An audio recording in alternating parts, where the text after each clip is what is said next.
ਸਾਹਿਬ ਸ੍ਰੀ ਗੁਰੂ ਗ੍ਰੰਥ ਸਾਹਿਬ ਜੀ ਦੀ ਪਵਿੱਤਰ ਗੋਦੀ ਅੰਦਰ ਸੱਜ ਬੈਠੀ ਪਰਮ ਸਤਿਕਾਰਯੋਗ ਸਾਧ ਸੰਗਤ ਜੀਓ, ਸਤਿਗੁਰਾਂ ਦੀ ਬਖਸ਼ੀ ਹੋਈ ਫਤਿਹ ਪ੍ਰਵਾਨ ਕਰੋ। ਵਾਹਿਗੁਰੂ ਜੀ ਕਾ ਖਾਲਸਾ, ਵਾਹਿਗੁਰੂ ਜੀ ਕੀ ਫਤਿਹ। ਢਾਡੀ ਜਥੇ ਪਾਸੋਂ ਆਪ ਜੀ ਨੇ ਬੜੇ ਪਿਆਰ ਸਤਿਕਾਰ ਦੇ ਨਾਲ ਜਿਹੜਾ ਪ੍ਰਸੰਗ ਸਰਵਣ ਕੀਤਾ ਹੈਗਾ। ਅੱਜ ਆਪਾਂ ਸਰਬੱਤ ਖਾਲਸਾ ਜਿਹੜਾ 1986 ਦੇ ਵਿੱਚ ਹੋਇਆ ਸੀਗਾ, ਉਹਦੀ 40ਵੀਂ ਜਿਹੜੀ ਵਰ੍ਹੇਗੰਢ ਹੈਗੀ ਆ, ਉਹ ਦੁਨੀਆ ਪੱਧਰ ਦੇ ਉੱਤੇ ਮਨਾਈ ਗਈ ਹੈਗੀ ਆ। ਸਭ ਤੋਂ ਪਹਿਲਾਂ ਸ੍ਰੀ ਅਕਾਲ ਤਖਤ ਸਾਹਿਬ ਦੇ ਉੱਤੇ ਪੰਥਕ ਜਥੇਬੰਦੀਆਂ, ਜਿਨ੍ਹਾਂ ਵਿੱਚ ਦਲ ਖਾਲਸਾ, ਪੰਜ ਪ੍ਰਧਾਨੀ, ਆਪਣੇ ਮਹਾਨ ਅਕਾਲੀ ਦਲ ਅਤੇ ਹੋਰ ਇੱਕ ਜਥੇਬੰਦੀ, ਕੁਝ ਕੁ ਨੇ ਰਲ ਕੇ ਜਿਹੜਾ ਹੈਗਾ ਪੰਥਕ ਇਕੱਠ ਕਰਕੇ ਜਿਹੜਾ ਹੈਗਾ ਬੜੇ ਸੁਚੱਜੇ ਤਰੀਕੇ ਦੇ ਨਾਲ ਸਰਬੱਤ ਖਾਲਸਾ ਦੀ ਜਿਹੜੀ 40ਵੀਂ ਜਿਹੜੀ ਆ ਵਰ੍ਹੇਗੰਢ ਸੀਗੀ, ਉਹਨੂੰ ਇੰਨੇ ਜੋਸ਼ੋ ਖਰੋਸ਼ ਦੇ ਨਾਲ ਮਨਾਇਆ ਹੈਗਾ ਕਿ ਹਿੰਦੁਸਤਾਨ ਦੇ ਵਿੱਚ ਤਰਥੱਲ ਮਚ ਗਈ।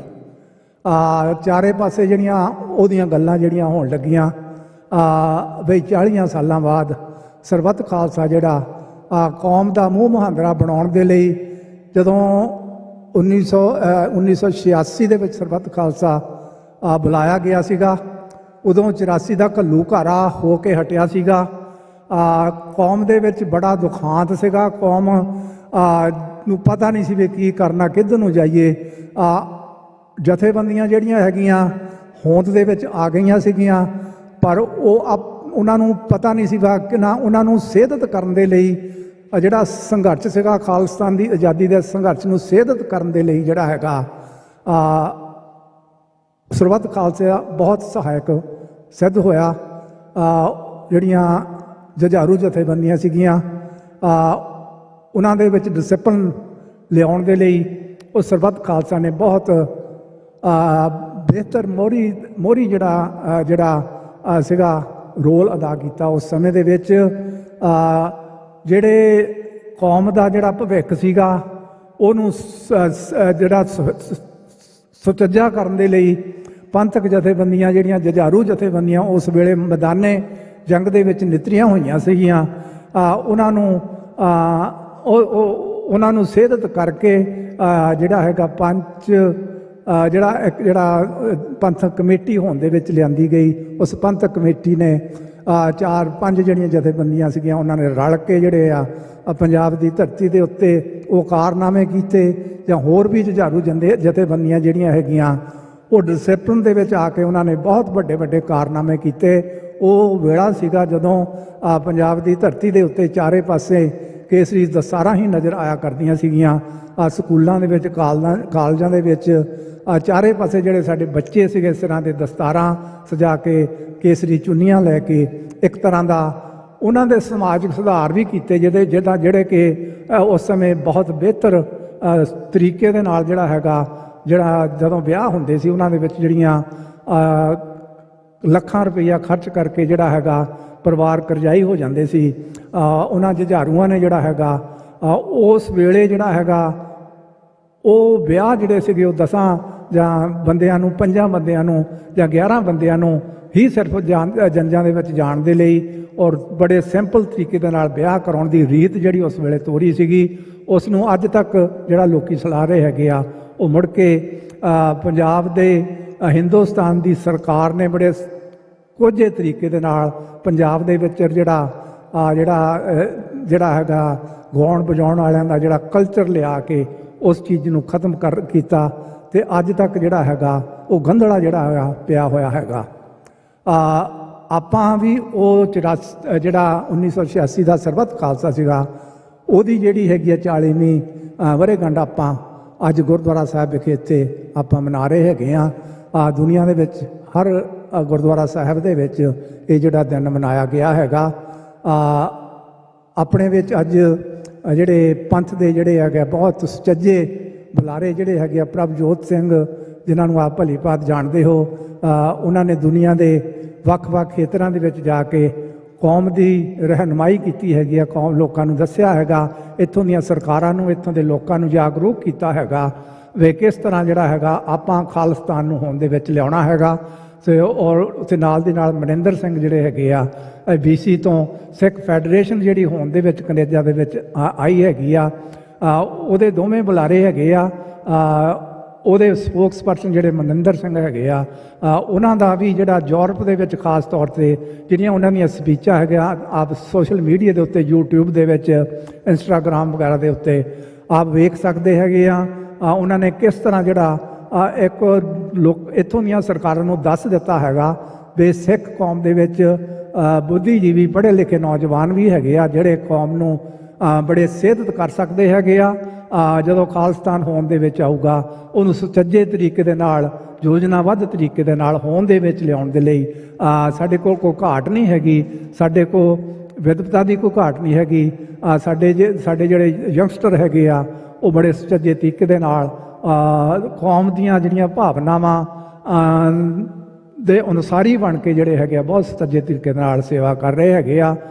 ਸੋ ਆਪਾਂ ਇਹਨਾਂ ਦੇ ਵਿਚਾਰ ਜਿਹੜੇ ਹੈਗੇ ਆ ਆਪਾਂ ਸੁਣਨੇ ਹੈਗੇ ਆ। ਤਾਂ ਆਪ ਨੂੰ ਬੇਨਤੀ ਹੈਗੀ ਕਿ ਬੜੇ ਪਿਆਰ ਦੇ ਨਾਲ ਅੱਜ ਇਹਨਾਂ ਨੂੰ ਆਪਾਂ ਸੁਣਨਾ ਹੈਗਾ।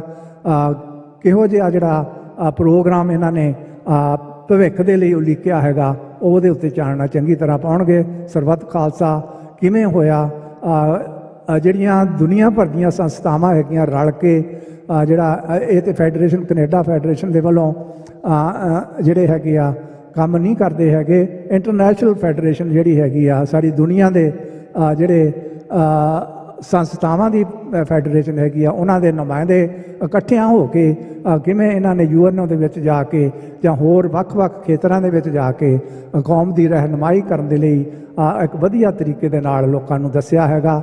ਯੂਰਪ ਦੇ ਵਿੱਚ ਇਹਨਾਂ ਦੀਆਂ ਜਿਹੜੀਆਂ ਸਪੀਚਾਂ ਹੈਗੀਆਂ ਆਪਾਂ ਸਾਰਿਆਂ ਨੇ ਇੰਸਟਾਗ੍ਰਾਮ, ਸੋਸ਼ਲ ਮੀਡੀਆ ਦੇ ਉੱਤੇ ਬੜੇ ਸੁਚੱਜੇ ਤਰੀਕੇ ਦੇ ਨਾਲ ਸੁਣੀਆਂ ਹੈਗੀਆਂ।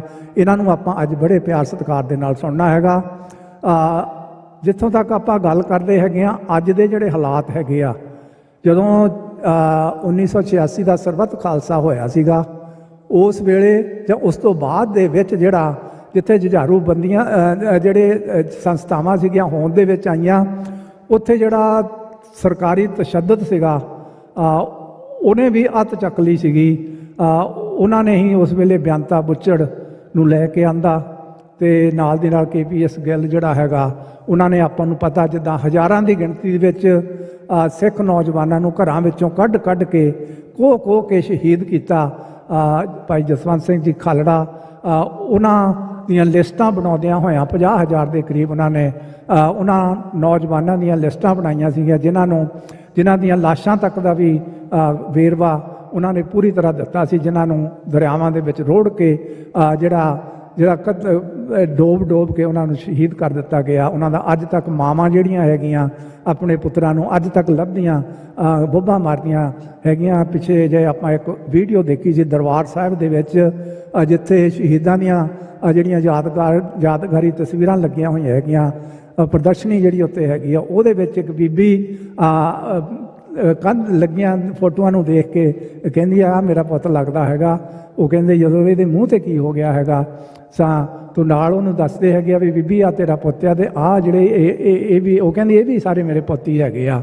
ਅੱਜ ਤੱਕ ਉਹ ਬੀਬੀਆਂ ਜਿਹੜੀਆਂ ਉਹਨਾਂ ਆਪਣੇ ਪੁੱਤਰਾਂ ਨੂੰ ਉਡੀਕਦਿਆਂ ਉਹਨਾਂ ਦੀਆਂ ਅੱਖਾਂ ਦੀ ਰੋਸ਼ਨੀ ਚਲੀ ਗਈ, ਉਹ ਜਹਾਨ ਤੋਂ ਤੁਰ ਗਈਆਂ। ਸੋ ਉਹੀ ਹਾਲਾਤ ਅੱਜ ਫਿਰ ਜਿਹੜੇ ਹੈਗੇ ਆ ਪੰਜਾਬ ਦੇ ਵਿੱਚ ਬਣ ਜਾ ਰਹੇ ਹੈਗੇ ਆ। ਆਪਾਂ ਵੇਖਿਆ ਹੈਗਾ ਦੀਪ ਸਿੱਧੂ ਨੇ ਆਖਿਆ ਸੀਗੀ ਵੀ ਆਉਣ ਵਾਲੇ ਸਮੇਂ ਵਿੱਚ ਦੇਖਿਓ ਜਿਹੜਾ ਭਗਵੰਤ ਮਾਨ ਹੈਗਾ ਇਹ ਵੀ ਬਿਆਨਤਾ ਬੁੱਚੜ ਬਣੂਗਾ। ਅੱਜ ਉਹ ਗੱਲ ਸੱਚ ਹੋ ਗਈ ਹੈਗੀ ਆ। ਅੱਜ ਉਹਨਾਂ ਨੇ ਪੰਜਾਬ ਦੀ ਧਰਤੀ ਦੇ ਉੱਤੇ ਗੈਂਗਸਟਰਾਂ ਨੂੰ ਖਤਮ ਕਰਨ ਦੇ ਬਹਾਨੇ ਦੇ ਵਿੱਚ ਜਿਹੜਾ ਕਹਿੰਦੇ 1 ਲੱਖ ਮੁੰਡਾ ਪੰਜਾਬ ਦੇ ਵਿੱਚ ਅਸੀਂ ਮਾਰਨਾ ਹੈਗਾ। ਪਿਛਲੇ ਹਫਤੇ ਦੇ ਵਿੱਚ ਹੀ ਜਿਹੜਾ ਹੈਗਾ ਹਫ਼ਤੇ 10 ਦਿਨ ਦੇ ਵਿੱਚ ਵੀ ਜਿਹੜਾ ਹੈਗਾ ਤਕਰੀਬਨ ਕੋਈ 25,000 ਦੇ ਕਰੀਬ ਜਿਹੜੇ ਮੁੰਡਿਆਂ ਨੂੰ ਉਹਨਾਂ ਨੇ ਅਰੈਸਟ ਕੀਤਾ। ਉਹਨਾਂ ਨੂੰ ਖੋ ਕੇ ਕੁਝ ਇਹੋ ਜਿਹੀਆਂ ਆਪਣੇ ਵਿੱਚ ਖਬਰਾਂ ਇੱਥੇ ਤੱਕ ਪਹੁੰਚੀਆਂ ਹੈਗੀਆਂ। ਲੁਧਿਆਣੇ ਦੇ ਵਿੱਚ ਇੱਕ ਟੈਕਸੀ ਡਰਾਈਵਰ ਨੂੰ ਜਿਹੜਾ ਹੈਗਾ ਇਸ ਕਰਕੇ ਉਹਨਾਂ ਦਾ ਕਿਸੇ ਐਕਸੀਡੈਂਟ ਹੋ ਗਿਆ ਕਿਸੇ ਪੱਤਰਕਾਰ ਦੇ ਨਾਲ। ਇੱਕ ਟੈਕਸੀ ਡਰਾਈਵਰ ਦਾ ਜਦੋਂ ਉੱਥੇ ਐਕਸੀਡੈਂਟ ਹੁੰਦਾ ਹੈਗਾ, ਹੋ ਸਕਦਾ ਉਹਦਾ ਟੈਕਸੀ ਵਾਲੇ ਦਾ ਕਸੂਰ ਹੋਵੇ। ਉਹਨੇ ਉਹਨੂੰ ਕਿਹਾ ਵੀ ਪੱਤਰਕਾਰ ਨੂੰ ਵੀ ਮੈਂ ਤੇਰਾ ਹਰਜਾਨਾ ਭਰ ਦੂੰਗਾ ਜਿਹੜਾ ਤੇਰਾ ਨੁਕਸਾਨ ਹੋਇਆ ਹੈਗਾ, ਪਰ ਉਸ ਨੇ ਆਪਣਾ ਰਸੂਖ ਵਰਤਦਿਆਂ ਹੋਇਆਂ ਪੁਲਿਸ ਨੂੰ ਸੱਦ ਕੇ ਉਹਨਾਂ ਨੂੰ ਕਿਹਾ ਵੀ ਇੱਥੇ ਇੱਕ ਅੱਤਵਾਦੀ ਹੈਗਾ ਜਿਹਦੀ ਕਾਰ ਦੇ ਉੱਤੇ ਸੰਤ ਜਰਨੈਲ ਸਿੰਘ ਭਿੰਡਰਾਂ ਵਾਲਿਆਂ ਦੀ ਫੋਟੋ ਲੱਗੀ ਹੋਈ ਹੈਗੀ ਆ, ਉਹਨੇ ਸਾਡੀ ਕਾਰ ਦੇ ਵਿੱਚ ਕਾਰ ਮਾਰੀ ਹੈਗੀ ਆ। ਸੋ ਉਹਨਾਂ ਨੇ ਆ ਕੇ ਉਹਨੂੰ ਇੰਨਾ ਕੁੱਟਿਆ, ਇੰਨਾ ਕੁੱਟ ਕੇ ਉਹਨੇ 9 ਤੱਕ ਉੱਤੇ ਖਿੱਚ ਕੇ ਇੰਨਾ ਉੱਤੇ ਤਸ਼ੱਦਦ ਕੀਤਾ ਉਸ ਮੁੰਡੇ ਦੇ ਉੱਤੇ, ਕਿਉਂਕਿ ਉਹਨੇ ਸੰਤ ਜਰਨੈਲ ਸਿੰਘ ਖਾਲਸਾ ਭਿੰਡਰਾਂ ਵਾਲਿਆਂ ਦੀ ਫੋਟੋ ਲਾਈ ਹੋਈ ਸੀ। ਦਰਬਾਰ ਸਾਹਿਬ ਦੀ ਪਰਿਕਰਮਾ ਦੇ ਵਿੱਚੋਂ 2 ਜਣਿਆਂ ਨੂੰ ਜਾ ਕੇ ਜਿਹੜਾ ਹੈਗਾ ਅਰੈਸਟ ਕੀਤਾ ਗਿਆ, ਦੱਸਿਆ ਨਹੀਂ ਗਿਆ, ਉਹਨਾਂ ਨੂੰ ਚੁੱਕਿਆ ਗਿਆ ਉੱਥੋਂ। ਅਤੇ ਹੋਰ ਪੰਜਾਬ ਦੇ ਵਿੱਚ ਥਾਂ ਜਿਹੜੇ ਹੈਗੇ ਆ ਛਾਪੇ ਮਾਰ ਕੇ ਅੱਜ ਉਹ ਮਾਹੌਲ ਮੁੜ ਕੇ ਫਿਰ ਕ੍ਰੀਏਟ ਹੋ ਗਿਆ ਹੈਗਾ। ਸਾਡੇ ਬੱਚੇ ਜਿਹੜੇ ਹੈਗੇ ਆ ਪਿੰਡਾਂ ਦੇ ਵਿੱਚ, ਗੁਰਦੁਆਰਿਆਂ ਦੇ ਵਿੱਚ ਅਨਾਉਂਸਮੈਂਟਾਂ ਹੋ ਰਹੀਆਂ ਹੈਗੀਆਂ ਅੱਜ ਵੀ ਆਪਣੇ ਰਾਤ ਬਰਾਤੇ ਘਰੋਂ ਨਾ ਨਿਕਲੋ, ਜੇ ਨਿਕਲਣਾ ਹੈਗਾ ਇਕੱਲੇ ਨਾ ਨਿਕਲੋ ਜਾਂ ਕੋਈ ਆਪਣੇ ਕੋਲ ਹਥਿਆਰ ਲੈ ਕੇ ਨਿਕਲੋ। ਇੰਨਾ ਖਤਰਾ ਬੱਚਿਆਂ ਨੂੰ, ਜਿਹੜੀਆਂ ਘਰ ਦੇ ਜੀਅ ਹੈਗੇ ਆ ਆਪਣੇ ਬੱਚਿਆਂ ਨੂੰ ਰਾਤ ਨੂੰ ਅੰਦਰ ਹੀ ਮਾਰ ਦਿੰਦੇ, ਕਹਿੰਦੇ ਵੀ ਰਾਤ ਨੂੰ ਘਰੋਂ ਬਾਹਰ ਨਹੀਂ ਨਿਕਲਣਾ ਹੈਗਾ। ਅੱਜ ਐਮਰਜੈਂਸੀ ਵਾਲਾ ਮਾਹੌਲ ਜਿਹੜਾ ਪੰਜਾਬ ਦੇ ਵਿੱਚ ਬਣਿਆ ਹੋਇਆ ਹੈਗਾ, ਇਹ ਤਾਂ ਹੋਇਆ ਜਦੋਂ ਕਿ ਉਹ ਖਾਲਿਸਤਾਨ ਦੀ ਜਿਹੜੀ ਮੂਵਮੈਂਟ ਹੈਗੀ ਆ ਉਹ ਪੰਜਾਬ ਦੇ ਵਿੱਚ ਉੱਭਰਨ ਲੱਗ ਪਈ ਹੈਗੀ, ਉੱਠਣ ਲੱਗ ਪਈ ਹੈਗੀ ਆ। ਖਾਲਿਸਤਾਨ ਦੇ ਨਾਅਰੇ ਲੱਗਣ ਲੱਗ ਪਏ ਹੈਗੇ ਆ। ਅਕਾਲ ਤਖਤ ਸਾਹਿਬ ਦੇ ਉੱਤੇ ਜਿਹੜਾ ਸਰਬੱਤ ਖਾਲਸਾ ਦਾ ਇਕੱਠ ਹੋਇਆ ਸੀ, ਉਹਦੇ ਵਿੱਚ ਹਜ਼ਾਰਾਂ ਦੀ ਗਿਣਤੀ ਦੇ ਵਿੱਚ ਸੰਗਤਾਂ ਨੇ ਖਾਲਿਸਤਾਨ ਦੇ ਨਾਅਰੇ ਲਗਾ ਕੇ ਜਿਹੜਾ ਇੱਕ ਸੰਦੇਸ਼ਾ ਦਿੱਤਾ ਸੀਗਾ। ਉਸ ਤੋਂ ਘਬਰਾਈ ਹੋਈ ਸੈਂਟਰ ਸਰਕਾਰ ਤੇ ਪੰਜਾਬ ਦੀ ਸਰਕਾਰ ਨੇ ਅੱਜ ਸਾਡੇ ਨੌਜਵਾਨਾਂ ਨੂੰ ਉਹੀ 86 ਤੋਂ 92 93 ਵਾਲਾ ਜਿਹੜਾ ਮਾਹੌਲ ਸਿਰਜਣ ਦੇ ਲਈ ਆਪਣੇ ਟੀਚੇ ਮਿੱਥੇ ਗਏ ਹੈਗੇ ਆ। ਉੱਥੋਂ ਦਾ DGP ਜਿਹੜਾ ਹੈਗਾ ਗੌਰਵ ਯਾਦਵ ਜਿਹੜਾ ਹੈਗਾ, ਉਹ ਵੀ ਮੇਰਾ ਖਿਆਲ ਇਜ਼ਹਾਰ ਆਲਮ ਬਣਨ ਦੇ ਸੁਪਨੇ ਲੈ ਰਿਹਾ ਹੈਗਾ ਆ। ਅਤੇ ਨਾਲ ਦੀ ਨਾਲ ਜਿਹੜਾ ਹੈਗਾ ਜਿਹੜੀ ਪੁਲਿਸ ਵੀ ਹੈਗੀ ਆ, ਈਵਨ ਭਗਵੰਤ ਮਾਨ ਵੀ ਆਖ ਰਿਹਾ ਵੀ ਹਾਂ ਵੀ ਅਸੀਂ ਗੈਂਗਸਟਰ ਕੋਈ ਰਹਿਣ ਨਹੀਂ ਦੇਣਾ। ਉਹ ਗੈਂਗਸਟਰ ਨਹੀਂ ਹੈਗੇ, ਉਹ ਸਾਡੇ ਨੌਜਵਾਨ ਹੈਗੇ ਆ, ਸਾਡੇ ਬੱਚੇ ਹੈਗੇ ਆ, ਜਿਨ੍ਹਾਂ ਨੂੰ ਖੋ ਕੇ ਅੱਜ ਘਰਾਂ 'ਚੋਂ ਚੱਕ ਕੇ ਜਿਹੜੇ ਆ ਤਸੀਹੇ ਦੇ ਕੇ ਮਾਰਨ ਦੀ ਕੋਸ਼ਿਸ਼ ਕੀਤੀ ਜਾ ਰਹੀ ਹੈਗੀ ਆ। ਸਾਨੂੰ ਅੱਜ ਇਹ ਜਾਗਣ ਦੀ ਲੋੜ ਹੈਗੀ ਆ। ਪੰਜਾਬ ਦੇ ਵਿੱਚ ਵੀ ਜਾਗਰੂਕਤਾ ਬਹੁਤ ਹੋਈ ਹੈਗੀ ਆ। ਮੁਜ਼ਾਹਰੇ ਹੋਣ ਲੱਗ ਪਏ ਹੈਗੇ ਆ। ਜਿਹੜਾ ਉਹਨਾਂ ਨੂੰ ਪੁੱਛਿਆ ਜਾਣ ਲੱਗ ਪਿਆ ਵੀ ਕੀ ਹੋ ਰਿਹਾ ਹੈਗਾ। ਸੋ ਹਾਲਾਤ ਜਿਹੜੇ ਬੜੇ ਨਾਜ਼ੁਕ ਸਾਡੇ ਸਿੱਖ ਕੌਮ ਦੇ ਲਈ ਬਣਾਏ ਜਾ ਰਹੇ ਹੈਗੇ ਆ, ਕਿਉਂਕਿ ਆਉਣ ਵਾਲੀ 27 ਦੇ ਵਿੱਚ ਜਿਹੜੀ ਇਲੈਕਸ਼ਨ ਹੋਣੀ ਆ ਪੰਜਾਬ ਦੀ, ਉਹਨੂੰ ਮੁੱਖ ਰੱਖਦਿਆਂ ਹੋਇਆਂ ਪੰਜਾਬ ਦਾ ਜਿਹੜਾ ਮਾਹੌਲ ਆ ਉਹਨੂੰ ਵਿਗਾੜ ਕੇ ਉੱਥੇ ਕਤਲੇਆਮ ਕਰਕੇ ਕਤਲੋ ਗਾਰਤ ਦੇ ਵਿੱਚੋਂ ਜਿਹੜਾ ਆਪਣੇ ਮਨਸੂਬੇ ਕੱਢਣ ਦੇ ਲਈ ਇਹ ਸਭ ਕੁਝ ਜਿਹੜਾ ਕੀਤਾ ਜਾ ਰਿਹਾ ਹੈਗਾ। ਸੋ ਆਪਾਂ ਨੂੰ ਜਿਹੜਾ ਹੈਗਾ ਇਹਨਾਂ ਮੁਲਕਾਂ ਦੇ ਵਿੱਚ ਆਪਾਂ ਆਜ਼ਾਦ ਹੈਗੇ ਹਾਂ, ਇੱਥੇ ਬੈਠੇ ਹੈਗੇ ਹਾਂ, ਆਪਾਂ ਉਹਨਾਂ ਦੀ ਆਵਾਜ਼ ਬਣਨਾ ਹੈਗਾ। ਜੋ ਕੁਝ ਵੀ ਉਹ ਕਰ ਰਹੇ ਹੈਗੇ ਆ ਆਪਾਂ ਉਹ ਹੋਣ ਨਹੀਂ ਦੇਣਾ। ਜੋ ਉਹ ਪਹਿਲੀਆਂ ਜੋ ਕਰ ਗਏ ਹੈਗੇ ਆ, ਸਾਡਾ ਹਜ਼ਾਰਾਂ ਨਹੀਂ ਲੱਖਾਂ ਦੀ ਗਿਣਤੀ ਦੇ ਵਿੱਚ ਸਾਡੇ ਨੌਜਵਾਨਾਂ ਨੂੰ ਖੋ ਕੇ ਮਾਰ ਕੇ ਸ਼ਹੀਦ ਕਰ ਦਿੱਤਾ ਸੀਗਾ। ਅੱਜ ਫਿਰ ਉਸੇ ਤਰਜ਼ ਦੇ ਉੱਤੇ ਜੋ ਹੋਣ ਜਾ ਰਿਹਾ ਹੈਗਾ ਉਹਨੂੰ ਆਪਣਾ ਰੋਕਣਾ ਹੈਗਾ, ਹਰ ਹੀਲੇ ਦੇ ਵਿੱਚ ਰੋਕਣਾ ਹੈਗਾ। ਆਪਾਂ ਇਹਨਾਂ ਮੁਲਕਾਂ ਦੇ ਵਿੱਚ ਆਪਾਂ ਉਹਨਾਂ ਦੀ ਆਵਾਜ਼ ਬਣਨਾ ਹੈਗਾ। ਸੋ ਇਹੋ ਜਿਹੇ ਸਮਾਗਮਾਂ ਦੇ ਵਿੱਚ ਵੱਧ ਚੜ੍ਹ ਕੇ ਆਪਾਂ ਇਕੱਠਿਆਂ ਹੋ ਕੇ ਜਿਹੜੇ ਹੈਗੇ ਆ ਆਪਣਾ ਆਉਣ ਵਾਲੇ ਸਮੇਂ ਦੇ ਪ੍ਰੋਗਰਾਮਾਂ ਨੂੰ ਉਲੀਕਣਾ ਹੈਗਾ। ਸੋ ਮੇਰੀ ਮੁਰਾਦ ਹੈਗੀ ਆ ਵੀ ਜੋ ਕੁਝ ਵੀ ਸਾਡੀਆਂ ਸੰਸਥਾਵਾਂ ਇੱਥੇ ਹੈਗੀਆਂ, ਫੈਡਰੇਸ਼ਨ ਹੈਗੀ ਜਾਂ ਹੋਰ ਸੰਸਥਾਵਾਂ ਵੀ ਹੈਗੀਆਂ, ਉਹ ਜੋ ਵੀ ਪ੍ਰੋਗਰਾਮ ਦਿੰਦੀਆਂ ਹੈਗੀਆਂ ਉਹਨਾਂ ਨੂੰ ਆਪਾਂ ਗੌਰ ਦੇ ਨਾਲ ਉਹਨਾਂ ਦੇ ਵਿੱਚ ਸ਼ਮੂਲੀਅਤ ਕਰਕੇ ਕੀ ਪ੍ਰੋਗਰਾਮ ਦਿੰਦੇ ਹੈਗੇ ਆ, ਕਿਵੇਂ ਦਿੰਦੇ ਹੈਗੇ ਆ, ਜਾਂ ਆਪਣੇ ਸੁਝਾਅ ਵੀ ਦੇਈਏ ਵੀ ਆਪਾਂ ਨੂੰ ਕੀ ਕਰਨਾ ਚਾਹੀਦਾ, ਕੀ ਨਹੀਂ ਕਰਨਾ ਚਾਹੀਦਾ ਹੈਗਾ। ਆਪਾਂ ਜਿਹੜਾ ਹੁਣ ਦੁਨੀਆ ਦੇ ਹਾਲਾਤ ਜਿਹੜੇ ਹੈਗੇ ਆ ਆਪਾਂ ਵੇਖਦੇ ਹੈਗੇ ਆ, ਉਹ ਬਹੁਤ ਪਤਾ ਨਹੀਂ ਕਿਹੜੇ ਪਾਸੇ ਕਰਵਟ ਬਦਲ ਲੈ ਲੈਣ, ਕਿਹੜੇ ਵੇਲੇ ਕੀ ਹੋ ਜਾਵੇ। ਤਾਂ ਕਿਹੋ ਜਿਹਾ ਦੇਸ਼ ਟੁੱਟ ਰਹੇ ਹੈਗੇ ਆ, ਬਣ ਰਹੇ ਹੈਗੇ ਆ। ਵਪਾਰਕ ਤੌਰ 'ਤੇ ਵੀ ਜਿਹੜੇ ਦੇਸ਼ਾਂ ਦੇ ਸੰਬੰਧ ਦੇ ਜਿਹੜੇ ਹੈਗੇ ਆ ਪਹਿਲਾਂ ਨਾਲੋਂ ਹੋਰ ਤਰੀਕੇ ਦੇ ਨਾਲ ਜਿਹੜੇ ਆ ਬਣਾਏ ਜਾ ਰਹੇ ਹੈਗੇ ਆ। ਉਲੱਥ ਪੁਲੱਥ ਜਿਹੜੀ ਹੈਗੀ ਆ ਉਹਦੇ ਵਿੱਚੋਂ ਹੀ ਸਾਡਾ ਖਾਲਿਸਤਾਨ ਵੀ ਨਿਕਲਣਾ ਆਪਾਂ ਨੂੰ ਉਮੀਦ ਹੈਗੀ ਆ। ਗੁਰੂ ਨੇ ਹੱਥ ਦੇ ਕੇ ਸਾਨੂੰ ਵੀ ਜਿਹੜਾ ਇਸ ਆਪਣੇ ਮਿਸ਼ਨ ਦੇ ਵਿੱਚ ਕਾਮਯਾਬ ਕਰਨਾ ਹੈਗਾ। ਸੋ ਮੈਂ ਹੁਣ ਬੇਨਤੀ ਕਰਾਂਗਾ ਆਪਣੇ ਕੋਲ ਜਿਹੜੇ ਪ੍ਰਭਜੋਤ ਸਿੰਘ ਜਿਹੜੇ ਹੈਗੇ ਆ, ਜਿਹੜੇ ਵਕੀਲ ਵੀ ਹੈਗੇ ਆ, ਲਾਇਰ ਹੈਗੇ ਆ, ਇਹਨਾਂ ਨੇ ਸਿੱਖ ਕੌਮ ਦਾ ਜਿਹੜਾ ਕੇਸ ਹੈ ਬੜੇ ਸੁਚੱਜੇ ਤਰੀਕੇ ਦੇ ਨਾਲ ਪਹਿਲਾਂ ਜਿਹੜੀ ਇਨਕੁਆਇਰੀ ਬੈਠੀ ਸੀ ਉਹਦੇ ਵਿੱਚ ਇੱਥੋਂ ਤੱਕ ਵੀ ਆਪਣਾ ਜਸਟਿਨ ਟਰੂਡੋ ਉਹਨਾਂ ਦੀਆਂ ਇੰਟਰਵਿਊਜ਼ ਵੀ ਇਹਨਾਂ ਨੇ ਕੀਤੀਆਂ ਸੀਗੀਆਂ। ਸੋ ਉਹਨਾਂ ਨੂੰ ਮੈਂ ਬੇਨਤੀ ਕਰੂੰਗਾ ਉਹ ਆਣ ਕੇ ਵਿਸਥਾਰ ਦੇ ਵਿੱਚ ਜਿਹੜਾ ਆਪਣਾ ਪ੍ਰੋਗਰਾਮ ਹੈਗਾ ਉਹਦੇ ਸੰਬੰਧ ਦੇ ਵਿੱਚ ਆਪ ਸੰਗਤਾਂ ਦੇ ਰੂਬਰੂ ਹੋ ਕੇ ਆਪ ਨੂੰ ਚਾਨਣਾ ਪਾਉਣ। ਵਾਹਿਗੁਰੂ ਜੀ ਕਾ ਖਾਲਸਾ, ਵਾਹਿਗੁਰੂ ਜੀ ਕੀ ਫਤਿਹ।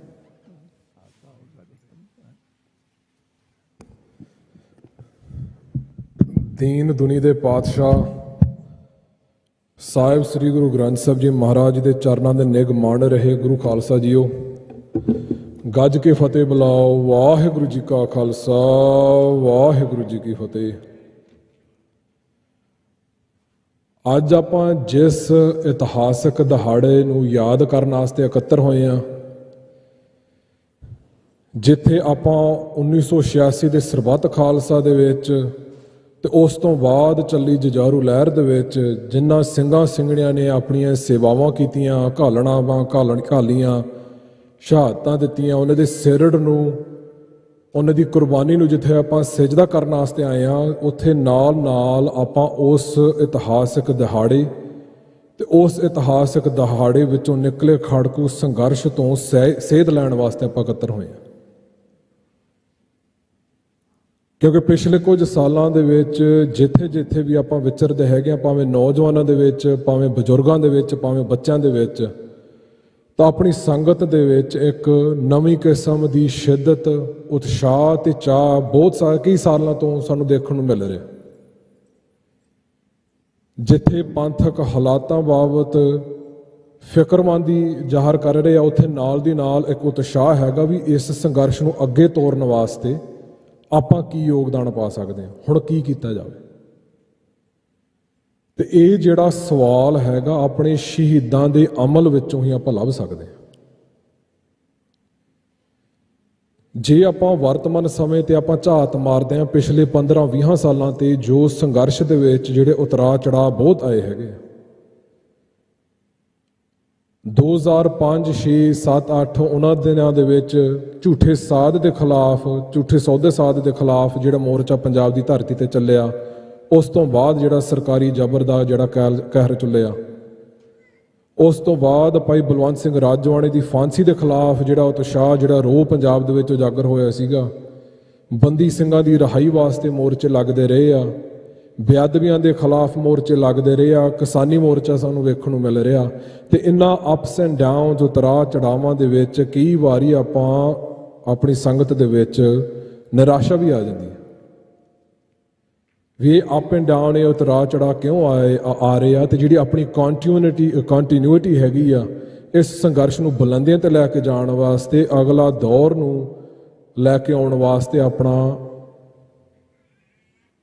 ਕੜੀਆਂ ਜੋੜ ਕਿਉਂ ਨਹੀਂ ਰਹੀਆਂ। ਤੇ ਉਹਨਾਂ ਸਮੇਂ ਦੇ ਵਿੱਚ, ਉਹਨਾਂ ਵਿਚਾਰਾਂ ਦੇ ਵਿੱਚ ਵਾਰ-ਵਾਰ, ਤਕਰੀਬਨ ਹਰ ਵਾਰ ਲੀਡਰਸ਼ਿਪ ਦੀ ਗੱਲ ਆ ਜਾਂਦੀ ਹੈ। ਇਹ ਮਹਿਸੂਸ ਕੀਤਾ ਜਾਂਦਾ, ਇਹ ਗੱਲ ਕੀਤੀ ਜਾਂਦੀ ਵੀ ਸਾਡੇ ਕੋਲ ਲੀਡਰਸ਼ਿਪ ਨਹੀਂ ਹੈਗੀ। ਪਰ ਆਪਾਂ ਕਈ ਵਾਰ ਇਸ ਵਹਿਮ ਦੇ ਵਿੱਚ ਆਪਾਂ ਗੱਲਬਾਤ ਕਰਦੇ ਹਾਂ ਜਾਂ ਆਪਾਂ ਵਿਚਰਦੇ ਹਾਂ ਵੀ ਲੀਡਰਸ਼ਿਪ ਕੋਈ ਵਿਅਕਤੀ ਆ ਜਾਂ ਕੋਈ ਗਰੁੱਪ ਆ ਜਿਹਨੇ ਕੋਈ ਗਿੱਦੜ ਸਿੰਘੀ ਰਾਹੀਂ ਸਾਰਾ ਕੁਝ ਆਪਣਾ ਹੱਲ ਕਰ ਦੇਣਾ। ਲੀਡਰਸ਼ਿਪ ਕਦੇ ਇਹ ਹੋਇਆ ਨਹੀਂ। ਜੇ ਵੈਸੇ ਦੁਨੀਆ ਦੇ ਇਤਿਹਾਸ ਵੀ ਵੇਖਦੇ ਤੇ ਸਿੱਖਾਂ ਦੇ ਇਤਿਹਾਸ ਜੇ ਆਪਾਂ ਵੇਖਦੇ ਹਾਂ, ਲੀਡਰਸ਼ਿਪ ਇੱਕ ਫੰਕਸ਼ਨ ਆ। ਲੀਡਰਸ਼ਿਪ ਨੇ ਆਪਣਾ ਵਰਤਮਾਨ ਸਮੇਂ ਦੇ ਮੁਤਾਬਕ ਆਪਣਾ ਨਿਸ਼ਾਨਾ ਤੈਅ ਕਰਨਾ ਆ। ਉਸ ਨਿਸ਼ਾਨੇ ਪਿੱਛੇ ਜਿਹੜੇ ਕੰਮ ਕਰ ਰਹੇ ਸੰਕਲਪ ਹੈਗੇ, ਉਹਨਾਂ ਦੀ ਪਹਿਰੇਦਾਰੀ ਕਰਨੀ ਹੈਗੀ, ਉਹਦਾ ਪ੍ਰਚਾਰ ਪ੍ਰਸਾਰ ਕਰਨਾ ਆ। ਉਸ ਨਿਸ਼ਾਨੇ ਨੂੰ ਪ੍ਰਾਪਤ ਕਰਨ ਵਾਸਤੇ ਨੀਤੀ ਤੈਅ ਕਰਨੀ ਹੈ ਤੇ ਉਸ ਨੀਤੀ ਨੂੰ ਲਾਗੂ ਕਰਨ ਵਾਸਤੇ ਉਹ ਤਾਕਤ ਦੀ ਉਸਾਰੀ ਆਪਾਂ ਕਰਨੀ ਹੈਗੀ। ਤੇ ਜੋ 1986 ਦੇ ਵਿੱਚ ਦਰਬਾਰ ਸਾਹਿਬ ਦੇ ਵਿੱਚ ਸ੍ਰੀ ਅਕਾਲ ਤਖ਼ਤ ਸਾਹਿਬ ਦੇ ਸਨਮੁਖ ਜਿਹੜਾ ਸਰਬੱਤ ਖਾਲਸਾ ਸੱਦਿਆ ਗਿਆ ਸੀਗਾ, ਤੀਜੇ ਘੱਲੂਘਾਰੇ ਤੋਂ ਤਕਰੀਬਨ 1.5 ਸਾਲ ਬਾਅਦ ਜਦੋਂ ਟੈਂਕਾਂ ਤੋਪਾਂ ਦੇ ਨਾਲ ਇੰਡੀਅਨ ਸਟੇਟ ਨੇ ਅਕਾਲ ਤਖ਼ਤ ਸਾਹਿਬ ਢਹਿ ਢੇਰੀ ਕਰ ਦਿੱਤਾ, ਨੌਜਵਾਨਾਂ ਦੇ ਸਿਰਾਂ ਤੇ ਮੁੱਲ ਪਾ ਦਿੱਤੇ ਸੀਗੇ ਵੀ ਜੋ ਉਹਨਾਂ ਨੂੰ ਭਰਮ ਸੀਗਾ ਵੀ ਉਹ ਸਿੱਖਾਂ ਨੂੰ ਖਤਮ ਕਰ ਦੇਣਗੇ, ਵੀ ਇਹਨਾਂ ਨੂੰ ਸਿਰ ਉਠਾਉਣ ਜੋਗਾ ਆਪਾਂ ਛੱਡਣਾ ਨਹੀਂ ਹੈਗਾ। ਉਹ 1.5 ਸਾਲ ਦੇ ਵਿੱਚ ਆਪਣੇ ਬੱਚਿਆਂ ਨੇ, ਨੌਜਵਾਨਾਂ ਨੇ, ਮਾਈਆਂ ਬਜ਼ੁਰਗਾਂ ਨੇ ਸਰਕਾਰ ਨੂੰ ਵੰਗਾਰ ਪਾਈ ਸੀਗੀ, ਆਪਾਂ ਹਜੇ ਵੀ ਜਿਉਂਦੇ ਹੈਗੇ ਆ। ਆਪਣੀ ਜੰਗ ਜਾਰੀ ਹੈ ਤੇ ਜੰਗ ਜਾਰੀ ਰਹੂਗੀ। ਤੇ ਉਸ ਤੋਂ ਬਾਅਦ ਜਿਹੜਾ ਆਪਣਾ ਖਾੜਕੂ ਸੰਘਰਸ਼ ਨੇ, ਜੋ ਮੱਲਾਂ ਮਾਰੀਆਂ, ਉਹਨਾਂ ਨੇ ਸਾਨੂੰ ਦਿਖਾਇਆ ਵੀ ਸੰਘਰਸ਼ ਕਿਸ ਤਰੀਕੇ ਨਾਲ ਲੜਿਆ ਜਾਂਦਾ ਆ, ਰਾਜ ਦੀ ਪ੍ਰਾਪਤੀ ਕਿਸ ਤਰੀਕੇ ਨਾਲ ਕੀਤੀ ਜਾਂਦੀ ਆ ਸਿੱਖ ਪਰੰਪਰਾ ਮੁਤਾਬਕ। ਸੋ ਜਦੋਂ ਆਪਾਂ 1986 ਦੇ ਗੁਰਮਤਿ ਆ ਜਦੋਂ ਆਪਾਂ ਪੜ੍ਹਦੇ ਹੈਗੇ, ਉਹਦੇ ਵਿੱਚ ਇੱਕ ਲਾਈਨ ਆਉਂਦੀ ਹੈਗੀ ਆ, ਇਹ ਸਮਾਗਮ ਇੱਕ ਵਾਰ ਫਿਰ ਇਹ ਗੱਲ ਸਪਸ਼ਟ ਕਰ ਦੇਣਾ ਚਾਹੁੰਦਾ ਆ ਕਿ ਇੱਕ ਓੰਕਾਰ ਸਤਿਨਾਮ ਦੇ ਧਾਰਨੀ ਸਿੱਖਾਂ ਦਾ ਧਰਮ, ਰਾਜਨੀਤੀ ਤੇ ਗੁਰਤਾਮ ਅਨਿੱਖੜ ਹਨ ਅਤੇ ਉਹ ਇਹਨਾਂ ਦੀ ਵਰਤੋਂ ਪੰਥਕ ਨਵ ਉਸਾਰੀ ਲਈ ਕਰਦੇ ਹੀ ਰਹਿਣਗੇ ਅਤੇ ਸਿੱਖ ਆਪਣਾ ਸ਼ਾਸਤਰਧਾਰੀ ਹੋਣ ਦਾ ਹੱਕ ਤੇ ਗੁਰਤਾਮਾਂ ਵਿੱਚ ਸ਼ਾਸਤਰਾਂ ਤੇ ਪਾਬੰਦੀ ਪ੍ਰਵਾਨ ਨਹੀਂ ਕਰਦੇ। ਇਹਨਾਂ ਚੰਦ ਸਤਰਾਂ ਦੇ ਵਿੱਚ ਜਿਹੜੇ ਸਵਾਲਾਂ ਨਾਲ ਆਪਾਂ ਅੱਜ ਭਿੜ ਰਹੇ ਹਾਂ ਲੀਡਰਸ਼ਿਪ ਬਾਰੇ, ਉਹ ਬਹੁਤ ਸਪਸ਼ਟਤਾ ਦੇ ਨਾਲ ਸਾਫ਼ ਕਰ ਦਿੰਦੀ ਹੈ। ਰਾਜ ਦੇ ਸੰਕਲਪ ਬਾਰੇ, ਰਾਜ ਦੇ ਸੋਮੇ ਬਾਰੇ ਵੀ, ਰਾਜ ਕਰਨ ਦਾ ਅਧਿਕਾਰ ਸਾਨੂੰ ਕਿੱਥੋਂ ਮਿਲਦਾ ਆ, ਤੇ ਰਾਜ ਲੈਣ ਦੀ ਨੀਤੀ ਬਾਰੇ। ਜਦੋਂ ਆਪਾਂ ਸੰਕਲਪ ਬਾਰੇ ਗੱਲ ਕਰਦੇ ਹਾਂ ਵੀ ਸਿੱਖਾਂ ਦਾ ਰਾਜ ਦਾ ਸੰਕਲਪ ਕੀ ਆ ਤੇ ਕਿੱਥੋਂ ਆਇਆ, ਉਹ ਇੱਥੋਂ ਗੱਲ ਸ਼ੁਰੂ ਹੁੰਦੀ ਹੈ ਵੀ ਆਪਾਂ ਕੌਣ ਆ, ਅਸੀਂ ਆਪਣੇ ਆਪ ਬਾਰੇ, ਆਪਣੀ ਪਛਾਣ ਬਾਰੇ ਆਪਾਂ ਕੀ ਸਮਝਦੇ ਹਾਂ। ਤੇ ਇਹਨਾਂ ਲਾਈਨਾਂ ਦੇ ਵਿੱਚ, ਜਿਹੜੇ ਗੁਰਮਤਿਆਂ ਦੇ ਵਿੱਚ ਜਿਹੜੀ ਲਾਈਨ ਹੈਗੀ ਆ ਵੀ ਇੱਕ ਓੰਕਾਰ ਸਤਿਨਾਮ ਦੇ ਧਾਰਨੀ, ਜਦੋਂ ਅਸੀਂ ਆਪਣੇ ਆਪ ਬਾਰੇ ਗੱਲ ਕਰਦੇ ਹਾਂ ਵੀ ਆਪਾਂ ਕੋਈ ਸੱਭਿਆਚਾਰਕ ਫਿਰਕੇ ਨਹੀਂ ਹੈਗੇ, ਆਪਾਂ ਕੋਈ ਐਥਨਿਕ ਕਮਿਊਨਿਟੀ ਨਹੀਂ ਹੈਗੇ ਵੀ ਜਿਹੜੇ ਬੰਦੇ ਇੱਕ ਰਾਇਸ਼ੁਮਾਰੀ ਦੇ ਵਿੱਚ ਸਿੱਖ ਹੋਣ ਤੇ ਟਿਕ ਮਾਰਦਾ ਵੀ ਉਹੀ ਸਿੱਖ ਆ।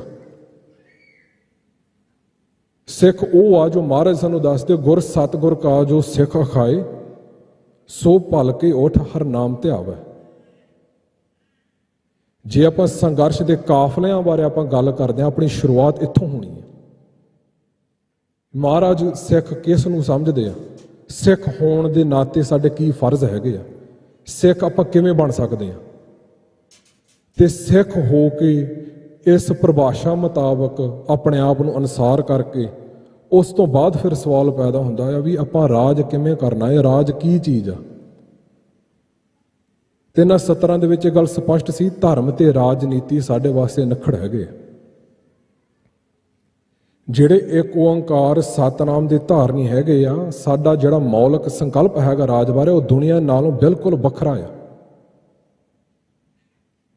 ਸਾਡਾ ਰਾਜ ਦਾ ਜਿਹੜਾ ਸੰਕਲਪ ਆ ਤੇ ਉਸ ਨੂੰ ਸਥਾਪਿਤ ਕਰਨ ਦਾ ਜਿਹੜਾ ਸੰਘਰਸ਼ ਆ, ਉਹ ਆਪਣੇ ਸੱਭਿਆਚਾਰਕ ਹੋਂਦ ਨੂੰ ਬਚਾਉਣ ਦੇ ਡਰ ਵਿੱਚੋਂ ਨਹੀਂ ਨਿਕਲਦਾ।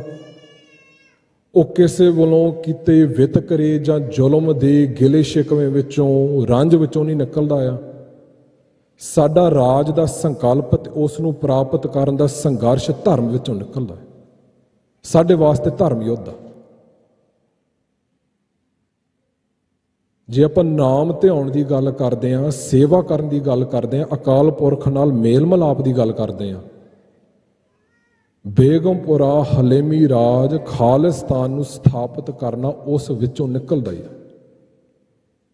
ਜਿਹੜਾ ਸਿੱਖ ਦਾ ਦੁਨੀਆ ਦਾ ਵੇਖਣ ਦਾ ਨਜ਼ਰੀਆ ਜਿਹੜਾ ਹੈਗਾ, ਉਸ ਦੇ ਵਿੱਚ ਇਹ ਨਹੀਂ ਵੀ ਅਕਾਲ ਪੁਰਖ ਕੋਈ ਗੈਬੀ ਸ਼ਕਤੀ ਹੈ ਜਿਹੜੇ ਹੋਰ ਕਿਸੇ ਓਪਰੀ ਜਗ੍ਹਾ ਤੇ ਵਸਦੀ ਹੈ। ਮਹਾਰਾਜ ਦਾ ਫਰਮਾਨਾ, ਫਰੀਦਾ ਖਾਲਕ ਖਲਕ ਮੈਂ, ਖਲਕ ਵਸੈ ਰੱਬ ਮਾਹੇ। ਜੇ ਆਪਾਂ ਉਸ ਖਾਲਕ ਨੂੰ ਯਾਦ ਕਰਨ ਵਾਸਤੇ ਨਾਮ ਜਪਦੇ ਹਾਂ, ਸੇਵਾ ਕਰਦੇ ਹਾਂ, ਤਾਂ ਨਾਲ ਦੇ ਨਾਲ ਇਹ ਵੀ ਸਾਨੂੰ ਉਪਦੇਸ਼ ਆ, ਸਾਡੀ ਜ਼ਿੰਮੇਵਾਰੀ ਆ, ਜਿਹੜੀ ਸਹਿਜ ਸੁਭਾਅ ਸਾਡੇ ਦਿਲ ਵਿੱਚੋਂ ਨਿਕਲਦੀ ਆ, ਵੀ ਇਸ ਕਾਇਨਾਤ ਵਿੱਚੋਂ ਜਿਹਦੇ ਵਿੱਚ ਅਕਾਲ ਪੁਰਖ ਵਸਦਾ ਆ, ਜੇ ਕਿਸੇ ਵੀ ਜੀਅ ਦੇ ਖਿਲਾਫ, ਕਿਸੇ ਵੀ ਇਸ ਕਾਇਨਾਤ ਦੇ ਕਿਸੇ ਵੀ ਹਿੱਸੇ ਦੇ ਖਿਲਾਫ ਜ਼ੁਲਮ ਹੁੰਦਾ ਹੈ, ਉਹ ਸਿੱਖ ਵਾਸਤੇ ਅਸਹਿ ਆ, ਉਹ ਬਰਦਾਸ਼ਤ ਨਹੀਂ ਕੀਤਾ ਜਾ ਸਕਦਾ। ਤਾਂ ਜਿਹੜਾ ਸਾਡਾ ਹਲੇਮੀ ਰਾਜ, ਜਿਹਨੂੰ ਅਜੋਕੇ ਦੌਰ ਦੇ ਵਿੱਚ ਆਪਾਂ ਨੂੰ ਖਾਲਿਸਤਾਨ ਦਾ ਨਾਂ ਦਿੱਤਾ ਹੈਗਾ, ਉਹ ਸਾਡੀ ਸੇਵਾ ਤੇ ਸਿਮਰਨ ਵਿੱਚੋਂ ਹੀ ਨਿਕਲਦਾ ਆ। ਵੀ ਇੱਕ ਐਸਾ ਸਮਾਜ, ਇੱਕ ਐਸਾ ਰਾਜ ਆਪਾਂ ਸਥਾਪਿਤ ਕਰਨਾ ਜੋ ਗੁਰੂ ਮਹਾਰਾਜ ਦੇ ਜਿਹੜਾ ਦ੍ਰਿਸ਼ਟੀਕੋਣ, ਜਿਹੜਾ ਨਿਆਂ ਦੇ ਉੱਪਰ ਟਿਕਿਆ ਹੋਇਆ, ਜਿਹਦਾ ਆਧਾਰ ਸਰਬੱਤ ਦਾ ਭਲਾ ਆ, ਉਹਨੂੰ ਸਥਾਪਿਤ ਕਰਨ ਦਾ ਜਿਹੜਾ ਸਾਡਾ ਧਾਰਮਿਕ ਸਾਡੀ ਰੂਹਾਨੀ ਜ਼ਿੰਮੇਵਾਰੀ ਆ, ਤੇ ਜ਼ਿੰਮੇਵਾਰੀ ਹੀ ਨਹੀਂ, ਉਸ ਵਿੱਚੋਂ ਸਾਨੂੰ ਰੂਹਾਨੀ ਰਸ ਆਉਂਦਾ ਹੈ। ਉਸ ਸੇਵਾ ਤੇ ਸਿਮਰਨ ਵਿੱਚੋਂ ਸਾਨੂੰ ਮਹਾਰਾਜ ਦੇ ਚਰਨਾਂ 'ਚ ਕੁਰਬਾਨ ਹੋਣ ਦਾ ਚਾਹ ਪੈਦਾ ਹੁੰਦਾ ਹੈ। ਤੇ ਫਿਰ ਜੇ ਆਪਾਂ ਰਾਜ ਦੀ ਗੱਲ ਕਰਨੀ ਹੈਗੀ, ਫਿਰ ਇਸ ਗੱਲ ਬਾਰੇ ਵੀ ਸਾਨੂੰ ਸਪਸ਼ਟ ਹੋਣ ਦੀ ਲੋੜ ਹੈਗੀ ਵੀ ਰਾਜ ਦਾ ਸੋਮਾ ਕੀ ਆ, ਰਾਜ ਪ੍ਰਾਪਤ ਕਿੱਥੋਂ ਹੁੰਦਾ ਆ, ਕਿਹਦੇ ਅਧਿਕਾਰ ਰਾਹੀਂ ਆਪਾਂ ਰਾਜ ਕਰ ਸਕਦੇ ਹਾਂ, ਤੇ ਦੁਨੀਆਦਾਰੀ ਦਾ ਜਿਹੜਾ ਤਰੀਕਾ ਹੈਗਾ ਤੇ ਸਿੱਖਾਂ ਦੇ ਤਰੀਕੇ ਵਿੱਚ ਉਹਦਾ ਕੀ ਫਰਕ ਹੈਗਾ। ਜਿਵੇਂ ਸਰਬੱਤ ਖਾਲਸੇ ਤੇ ਗੁਰਮਤਿ ਦੇ ਵਿੱਚ ਗੱਲ ਕੀਤੀ ਹੈ ਵੀ ਧਰਮ ਤੇ ਰਾਜਨੀਤਿਕ ਤੇ ਗੁਰਤਾਮ ਅਨਿੱਖੜ ਹੈਗੇ। ਰਾਜ ਤੇ ਗੁਰਤਾਮਾਂ ਦਾ ਸਾਨੂੰ ਸਮਝਣ ਦੀ ਲੋੜ ਹੈਗੀ ਵੀ ਇਹਦਾ ਰਿਸ਼ਤਾ ਕੀ ਆ, ਕਿਉਂਕਿ ਸਾਡੇ ਵਾਸਤੇ ਜਿਹੜੇ ਆਪਣੇ ਗੁਰ ਅਸਥਾਨ ਹੈਗੇ ਸਿਰਫ ਪੂਜਾ ਦੇ ਕੇਂਦਰ ਨਹੀਂ ਹੈਗੇ, ਸਾਡੇ ਵਾਸਤੇ ਕਿਲੇ ਹੈਗੇ ਵੀ ਜਿਹੜਾ ਵਿਲੱਖਣ ਕਿਸਮ ਦਾ ਆਪਾਂ ਰਾਜ ਸਥਾਪਿਤ ਕਰਨਾ, ਉਹਦੀ ਉਸਾਰੀ ਗੁਰਦੁਆਰੇ ਸਾਹਿਬਾਨਾਂ ਤੋਂ ਹੀ ਸ਼ੁਰੂ ਹੁੰਦੀ ਹੈ। ਰਾਜ ਦਾ ਜਿਹੜਾ ਸੋਮਾ ਆ, ਰਾਜ ਕਰਨ ਦਾ ਜਿਹੜਾ ਅਧਿਕਾਰ ਹੈਗਾ, ਆਥੋਰਾਈਜ਼ੇਸ਼ਨ ਜਾਂ ਪਰਮਿਸ਼ਨ, ਸਾਨੂੰ ਦੁਨੀਆ ਦੀ ਕਿਸੇ ਵੀ ਤਾਕਤ ਤੋਂ ਸਾਨੂੰ ਲੈਣ ਦੀ ਲੋੜ ਨਹੀਂ ਹੈਗੀ। ਮਹਾਰਾਜ ਨੇ ਸਾਨੂੰ ਗੁਰਿਆਈ ਸੌਂਪ ਕੇ ਸਾਡੀ ਝੋਲੀ ਵਿੱਚ ਸਾਨੂੰ ਉਹਦੇ ਨਾਲ ਨਵਾਜਿਆ। ਤੇ ਜੇ ਆਪਾਂ ਇਤਿਹਾਸ ਤੇ ਝਾਤ ਮਾਰਦੇ ਹਾਂ, ਇਤਿਹਾਸ ਦੇ ਹਰ ਦੌਰ ਦੇ ਵਿੱਚ ਸਿੱਖਾਂ ਨੂੰ, ਗੁਰੂ ਖਾਲਸਾ ਪੰਥ ਨੂੰ ਇਸ ਗੱਲ ਬਾਰੇ ਬਿਲਕੁਲ ਸਪਸ਼ਟਤਾ ਸੀ। ਜਦੋਂ 18ਵੀਂ ਸਦੀ ਦੇ ਵਿੱਚ ਜਦੋਂ ਸਿੱਖਾਂ ਨੇ ਰਾਜ ਕਾਇਮ ਕੀਤਾ ਸੀਗਾ, ਉਹਨਾਂ ਦਿਨਾਂ ਦੇ ਵਿੱਚ ਫਰੰਗੀ ਵੀ ਉੱਥੇ ਪੰਜਾਬ ਦੇ ਵਿੱਚ, ਸਾਊਥ ਏਸ਼ੀਆ ਦੇ ਵਿੱਚ ਪਹੁੰਚ ਗਿਆ ਸੀ। ਤੇ 1849 ਤੋਂ ਪਹਿਲਾਂ, ਰਾਜ ਹਥਿਆਉਣ ਤੋਂ ਪਹਿਲਾਂ, ਉਹਨਾਂ ਦੀ ਜਿਹੜੀ ਪ੍ਰਕਿਰਿਆ ਚੱਲ ਰਹੀ ਸੀਗੀ ਵੀ ਜੋ ਉਹਨਾਂ ਦੇ ਸੋਸ਼ੀਓਲੋਜਿਸਟ, ਹਿਸਟੋਰੀਅਨ ਤੇ ਸਮਾਜ ਨੂੰ ਸਮਝਣ ਵਾਲੇ ਸੀਗੇ, ਉਹ ਇਹ ਸਿੱਖਾਂ ਦੀ ਸਾਈਕੀ, ਸਿੱਖਾਂ ਦੀ ਮਾਨਸਿਕਤਾ, ਉਹਨਾਂ ਦੇ ਸੁਭਾਅ ਨੂੰ ਸਮਝਣ ਦੀ ਕੋਸ਼ਿਸ਼ ਕਰ ਰਹੇ ਸੀਗੇ ਵੀ ਇਹ ਕਿਹੜੇ ਆਧਾਰ ਤੇ ਰਾਜ ਕਰਦੇ ਆ। ਤੇ ਇੱਕ ਜਿਹੜਾ ਫਰੰਗੀ ਦਾ ਅਹਿਲਕਾਰ ਸੀਗਾ ਜੇਮਸ ਬਰਾਊਨ, ਉਹਨੇ ਲਹਿਣਾ ਸਿੰਘ ਭੰਗੀ ਜੋ ਮਿਸਲਦਾਰ ਸੀਗਾ ਉਹਨੂੰ ਚਿੱਠੀ ਲਿਖੀ ਸੀਗੀ ਇਸੇ ਸਵਾਲ ਪੁੱਛਣ ਵਾਸਤੇ ਵੀ ਤੁਸੀਂ ਰਾਜ ਕਿਹੜੇ ਆਧਾਰ ਤੇ ਕਰਦੇ। ਤੇ ਲਹਿਣਾ ਸਿੰਘ ਭੰਗੀ ਦੇ ਜਵਾਬ ਦੇ ਵਿੱਚ ਇੰਨੀ ਬਿਲਕੁਲ ਸਪਸ਼ਟਤਾ ਸੀਗੀ ਵੀ ਰਾਜ ਦਾ ਸਰੋਤ, ਰਾਜ ਦਾ ਵਾਹਦ ਸੋਮਾ ਅਕਾਲ ਪੁਰਖ ਆ।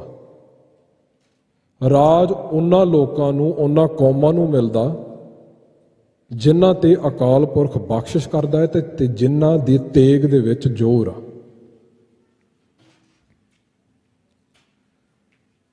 ਇੱਕ ਹੋਰ ਜਿਹੜਾ ਫਰੰਗੀਆਂ ਦਾ ਨੁਮਾਇੰਦਾ ਸੀਗਾ ਜਦੋਂ ਰਤਨ ਸਿੰਘ ਭੰਗੂ ਕੋਲ ਗਏ, ਉਹਨੇ ਵੀ ਇਹੀ ਸਵਾਲ ਪੁੱਛਿਆ, ਸਿੰਘਨ ਪਾਇਓ ਰਾਜ ਕਿਮ ਉਹ ਦੀਨੇ ਕਿਨ ਪਾਤਸ਼ਾਹੀ, ਵੀ ਸਿੰਘਾਂ ਨੇ ਰਾਜ ਕਿਵੇਂ ਪਾ ਲਿਆ, ਵੀ ਸਿੰਘਾਂ ਨੂੰ ਪਾਤਸ਼ਾਹੀ ਕਿਹਨੇ ਦਿੱਤੀ ਆ।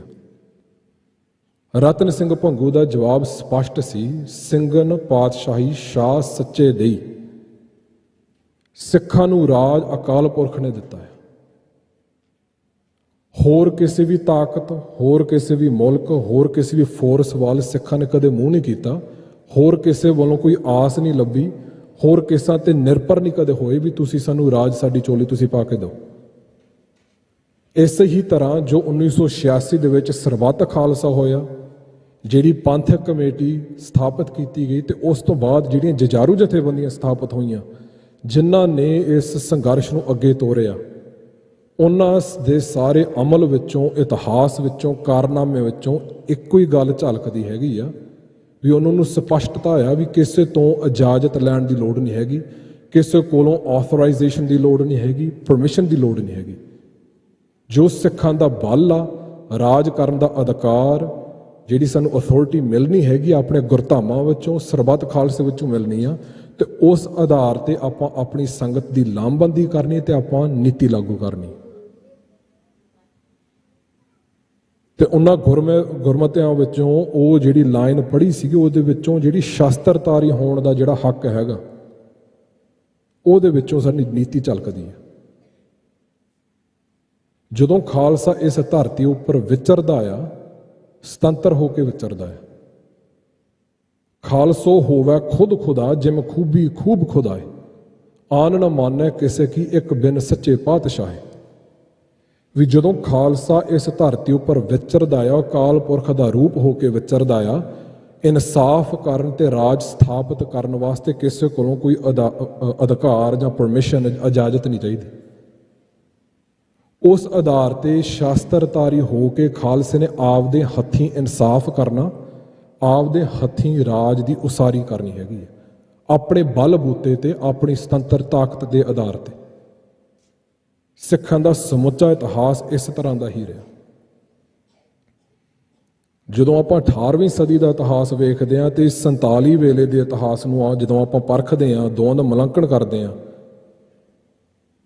ਜਿੰਨੇ ਵੀ ਪੰਥਕ ਸਮਾਗਮਾਂ ਦੇ ਵਿੱਚ ਆਪਾਂ ਜਾਂਦੇ, ਜਦੋਂ ਦੀ ਮੈਂ ਸੁਰਤ ਸੰਭਾਲੀ ਹੈਗੀ ਹੈ, ਇੱਕ ਗੱਲ ਵਾਰ-ਵਾਰੀ ਜਿਹੜੀ ਦੁਹਰਾਈ ਜਾਂਦੀ ਹੈ ਵੀ 47 ਦੇ ਵਿੱਚ ਇੱਕ ਗਲਤੀ ਕੀਤੀ ਗਈ ਸੀਗੀ। ਜੇ ਆਪਾਂ ਗਲਤੀ ਦੁਹਰਾਉਣੀ ਨਹੀਂ ਹੈਗੀ ਤਾਂ ਉਸ ਗਲਤੀ ਨੂੰ ਸਾਨੂੰ ਬਰੀਕੀ ਨਾਲ ਸਾਨੂੰ ਸਮਝਣ ਦੀ ਲੋੜ ਹੈਗੀ ਵੀ 47 ਦੇ ਵਿੱਚ ਸਿੱਖਾਂ ਦੀ ਗਲਤੀ ਕਿਹੜੀ ਸੀ, ਤੇ ਉਹ ਗਲਤੀ ਨੂੰ ਸੁਧਾਰਨ ਵਾਸਤੇ ਸਾਨੂੰ ਇਤਿਹਾਸ ਤੋਂ ਪੜ੍ਹ ਕੇ ਸਮਝਣਾ ਪਊ ਵੀ ਸਿੱਖਾਂ ਦਾ ਰਾਹ ਅਮਲ ਕਿਸ ਤਰ੍ਹਾਂ ਦਾ ਰਿਹਾ। ਜਿਹੜੇ 18ਵੀਂ ਸਦੀ ਦੇ ਵਿੱਚ ਜਦੋਂ ਸਿੱਖਾਂ ਨੇ ਮਿਸਲ ਰਾਜ, ਰਾਖੀ ਪ੍ਰਬੰਧ, ਫਿਰ ਮਿਸਲ ਰਾਜ, ਫਿਰ ਸਰਕਾਰੇ ਖਾਲਸਾ ਸਥਾਪਿਤ ਕੀਤਾ ਸੀ, ਤੇ ਜੋ 47 ਵੇਲੇ ਦੇ ਹਾਲਾਤ ਸੀਗੇ ਲਗਭਗ ਬਹੁਤ ਜ਼ਿਆਦੀਆਂ ਸਮਾਨਤਾਵਾਂ ਸੀਗੀਆਂ। ਇੰਟਰਨੈਸ਼ਨਲ ਲੈਵਲ ਤੇ ਜਿਹੜੀ ਕਸ਼ਮਕਸ਼ ਚੱਲ ਰਹੀ ਸੀ ਤਾਕਤਾਂ ਦੇ ਵਿਚਕਾਰ, 18ਵੀਂ ਸਦੀ ਦੇ ਵਿੱਚ ਪੰਜਾਬ ਦੇ ਆਲੇ ਦੁਆਲੇ ਇਸ ਖਿੱਤੇ ਦੇ ਵਿੱਚ ਸਿੱਖ ਸੀ, ਮੁਗਲ ਸੀ, ਮਰਾਠੇ ਸੀ, ਫਰੰਗੀ ਸੀ, ਪਠਾਨ ਸੀ, ਜਿਨ੍ਹਾਂ ਦੀ ਆਪਸ ਵਿੱਚ ਇਸ ਸਾਰੇ ਇਲਾਕੇ ਦੇ ਵਿੱਚ ਖਿੱਚੋਤਾਣ ਚੱਲ ਰਹੀ ਸੀ। ਤੇ ਉਸ ਖਿੱਚੋਤਾਣ ਵਿੱਚੋਂ, ਉਸ ਇਨਸਟੇਬਿਲਿਟੀ ਵਿੱਚੋਂ ਮੌਕੇ ਬਣੇ, ਸੰਭਾਵਨਾਵਾਂ ਬਣੀਆਂ ਤੇ ਖਾਲਸੇ ਨੇ ਮੌਕਾ ਸਾਂਭਿਆ। 47 ਵੇਲੇ ਵਿਸ਼ਵ ਜੰਗਾਂ ਤੋਂ ਬਾਅਦ ਜੋ ਆਲੇ ਦੁਆਲੇ ਦੁਨੀਆ ਭਰ ਦੇ ਵਿੱਚ ਜੋ ਟੁੱਟ ਭੱਜ ਚੱਲ ਰਹੀ ਸੀਗੀ, ਜੋ ਨਵੇਂ ਸਿਰਿਓਂ ਵਰਲਡ ਆਰਡਰ ਜਿਹੜਾ ਵਿਸ਼ਵ ਪ੍ਰਬੰਧ ਤੈਅ ਹੋਣਾ ਸੀਗਾ, ਜਿਹੜਾ 1945 ਤੋਂ ਬਾਅਦ ਦਾ ਬਣਿਆ, ਉਸੇ ਵਿੱਚੋਂ 47 ਨਿਕਲੀ ਆ ਵੀ ਫਰੰਗੀ ਨੇ ਸਾਊਥ ਏਸ਼ੀਆ, ਇੰਡੀਆ ਛੱਡ ਕੇ ਜਿਹੜਾ ਇਹ ਸਟੇਟ ਉਹਨਾਂ ਨੇ ਆਪ ਉਸਾਰਿਆ ਸੀਗਾ, ਉਹਦੀ ਚਾਬੀ ਬਿੱਪਰ ਨੂੰ ਫੜਾ ਗਏ। ਜਿਹੜੀ ਦੋਵੇਂ ਸਮਿਆਂ ਦੇ ਵਿੱਚ ਜਿਹੜੀ ਅੰਦਰੂਨੀ ਤੌਰ ਤੇ ਜਿਹੜੇ ਸਾਮਰਾਜ ਸੀ, ਜਿਹੜਾ ਉਹਨਾਂ ਦੇ ਅੰਦਰੂਨੀ ਤੌਰ ਤੇ ਜਿਹੜੀ ਕਸ਼ਮਕਸ਼ ਚੱਲ ਰਹੀ ਸੀ, ਆਪ ਜਰਜਰਾ ਹੋ ਰਹੇ ਸੀਗੇ। ਮੁਗਲ ਦਰਬਾਰ ਦੇ ਵਿੱਚ ਆਪਸ ਵਿੱਚ ਉਹ ਖੇਬੜ ਰਹੇ ਸੀਗੇ, ਆਪਸ ਵਿੱਚ ਲੜ ਰਹੇ ਸੀਗੇ। 47 ਵੇਲੇ ਵੀ ਇੰਡੀਆ ਦੇ ਵਿੱਚ ਵੀ ਤੇ UK ਦੇ ਵਿੱਚ ਵੀ ਆਪਸ ਵਿੱਚ ਪੋਲੀਟੀਕਲ ਜਿਹੜੀ ਕਸ਼ਮਕਸ਼ ਚੱਲ ਰਹੀ ਸੀ, ਇੰਸਟੇਬਿਲਿਟੀ ਬਣਦੀ ਸੀਗੀ। ਤੇ ਜਿਹੜਾ ਤੀਜਾ ਨੁਕਤਾ ਵੀ ਜਿਹੜੇ ਲੋਕ ਇਨ੍ਹਾਂ ਹਾਲਾਤਾਂ ਦੇ ਵਿੱਚ, ਜੰਗਾਂ ਯੁੱਧਾਂ ਦੇ ਸਮਾਂ ਦੇ ਵਿੱਚ, ਇਕਨੋਮਿਕ ਮੰਦਹਾਲੀ ਦੇ ਵਿੱਚ, ਜਦੋਂ ਟੈਰਫ, ਜੰਗਾਂ ਯੁੱਧਾਂ, ਕੁਦਰਤੀ ਆਫਤਾਂ ਆਉਂਦੀਆਂ ਤਾਂ ਲੋਕ ਨਪੀੜੇ ਜਾਂਦੇ ਆ, ਤਾਂ ਲੋਕ ਲੱਭਦੇ ਆ ਵੀ ਸਾਨੂੰ ਕੋਈ ਬਦਲ ਮਿਲੇ। 18ਵੀਂ ਸਦੀ ਦੇ ਵਿੱਚ ਉਹਨਾਂ ਹਾਲਾਤਾਂ ਦੇ ਵਿੱਚ ਖਾਲਸੇ ਨੇ ਤੇਗ ਵਾਹੀ, ਖਾਲਸੇ ਨੇ ਖੁਦ ਖੁਦਾ ਹੋ ਕੇ ਇਨਸਾਫ ਕੀਤਾ ਤੇ ਰਾਜ ਆਪਣੇ ਬਲ ਬੂਤੇ ਤੇ ਸਥਾਪਿਤ ਕੀਤਾ। ਛੋਟੇ ਛੋਟੇ ਜਥਿਆਂ ਦੇ ਰੂਪ ਦੇ ਵਿੱਚ ਗਰੀਬ ਦੀ ਰੱਖਿਆ, ਜਰਵਾਣੀ ਦੀ ਪੱਖਿਆ ਕਰਦਿਆਂ ਹੋਇਆਂ ਰਾਖੀ ਪ੍ਰਬੰਧ ਸਿਰਜ ਕੇ ਆਪਣੀ ਤਾਕਤ, ਸੁਤੰਤਰ ਸੰਸਥਾਵਾਂ ਦੇ ਆਧਾਰ ਤੇ ਆਪਣੀ ਤਾਕਤ ਦੀ ਉਸਾਰੀ ਕੀਤੀ, ਜਿਨ੍ਹਾਂ ਨੇ ਰਾਜ ਦੀਆਂ ਨੀਹਾਂ ਚਿਣੀਆਂ ਖੁਦ ਖੁਦਾ ਹੋ ਕੇ। 47 ਦੇ ਵਿੱਚ ਜੋ ਗਲਤੀ ਦੀ ਗੱਲ ਕਰਦੇ ਆ, ਉਹ ਇੱਕ ਫੈਸਲਾ ਨਹੀਂ ਸੀਗਾ, ਉਹ ਸਾਡੀ ਬੁਨਿਆਦੀ ਸਮਝ ਦੇ ਵਿੱਚ ਆਏ ਵਿਗਾੜ ਦਾ ਨਤੀਜਾ ਸੀ। ਜੋ ਰਾਜ ਦੇ ਸੋਮੇ ਬਾਰੇ, ਰਾਜ ਦੇ ਸੰਕਲਪ ਬਾਰੇ ਜਿਹੜੀ ਸਮਝ ਬਣੀ ਸੀਗੀ ਵੀ ਜਿਹੜਾ ਸਾਮਰਾਜ ਇੱਥੋਂ ਚੱਲ ਰਿਹਾ, ਉਹਨੇ ਸਾਡੀ ਝੋਲੀ ਦੇ ਵਿੱਚ ਰਾਜ ਪਾ ਕੇ ਜਾਣੀ ਹੈ, ਸ਼ਾਇਦ ਵੀ ਉਹਦੇ ਨਾਲ ਗੱਲਬਾਤ ਕਰਕੇ ਉਹਨਾਂ ਦੇ ਅੱਗੇ ਲਿਖ ਕੇ ਉਹਨਾਂ ਦੀਆਂ ਬੇਨਤੀਆਂ ਕਰ ਲਾਂਗੇ ਵੀ ਤੁਸੀਂ ਸਾਨੂੰ ਦੇ ਦਿਓ। ਜਿਹੜਾ ਸਾਡਾ ਜਥੇਬੰਦ ਹੋਣ ਦਾ ਤਰੀਕਾ, ਉਹ ਇੱਕ ਪੋਲੀਟੀਕਲ ਪਾਰਟੀ ਜਿਹੜੇ ਉਸ ਵੇਲੇ ਦੀ ਸਾਮਰਾਜ ਦੇ ਅਧੀਨ ਚੱਲਣ ਵਾਲੀ ਸੀਗੀ, ਇੱਕ ਪਰ ਅਧੀਨ ਸੰਸਥਾ ਸੀ, ਤੇ ਜਿਹੜੀ ਨੀਤੀ ਸੀ ਵੀ ਖੁਦ ਖੁਦਾ ਹੋਣ ਦੀ ਬਜਾਏ ਆਪਾਂ ਹੋਰ ਕਿਸੇ ਦੇ ਅਧੀਨ, ਹੋਰ ਕਿਸੇ ਤੇ ਨਿਰਭਰ ਹੋ ਗਏ ਸੀ।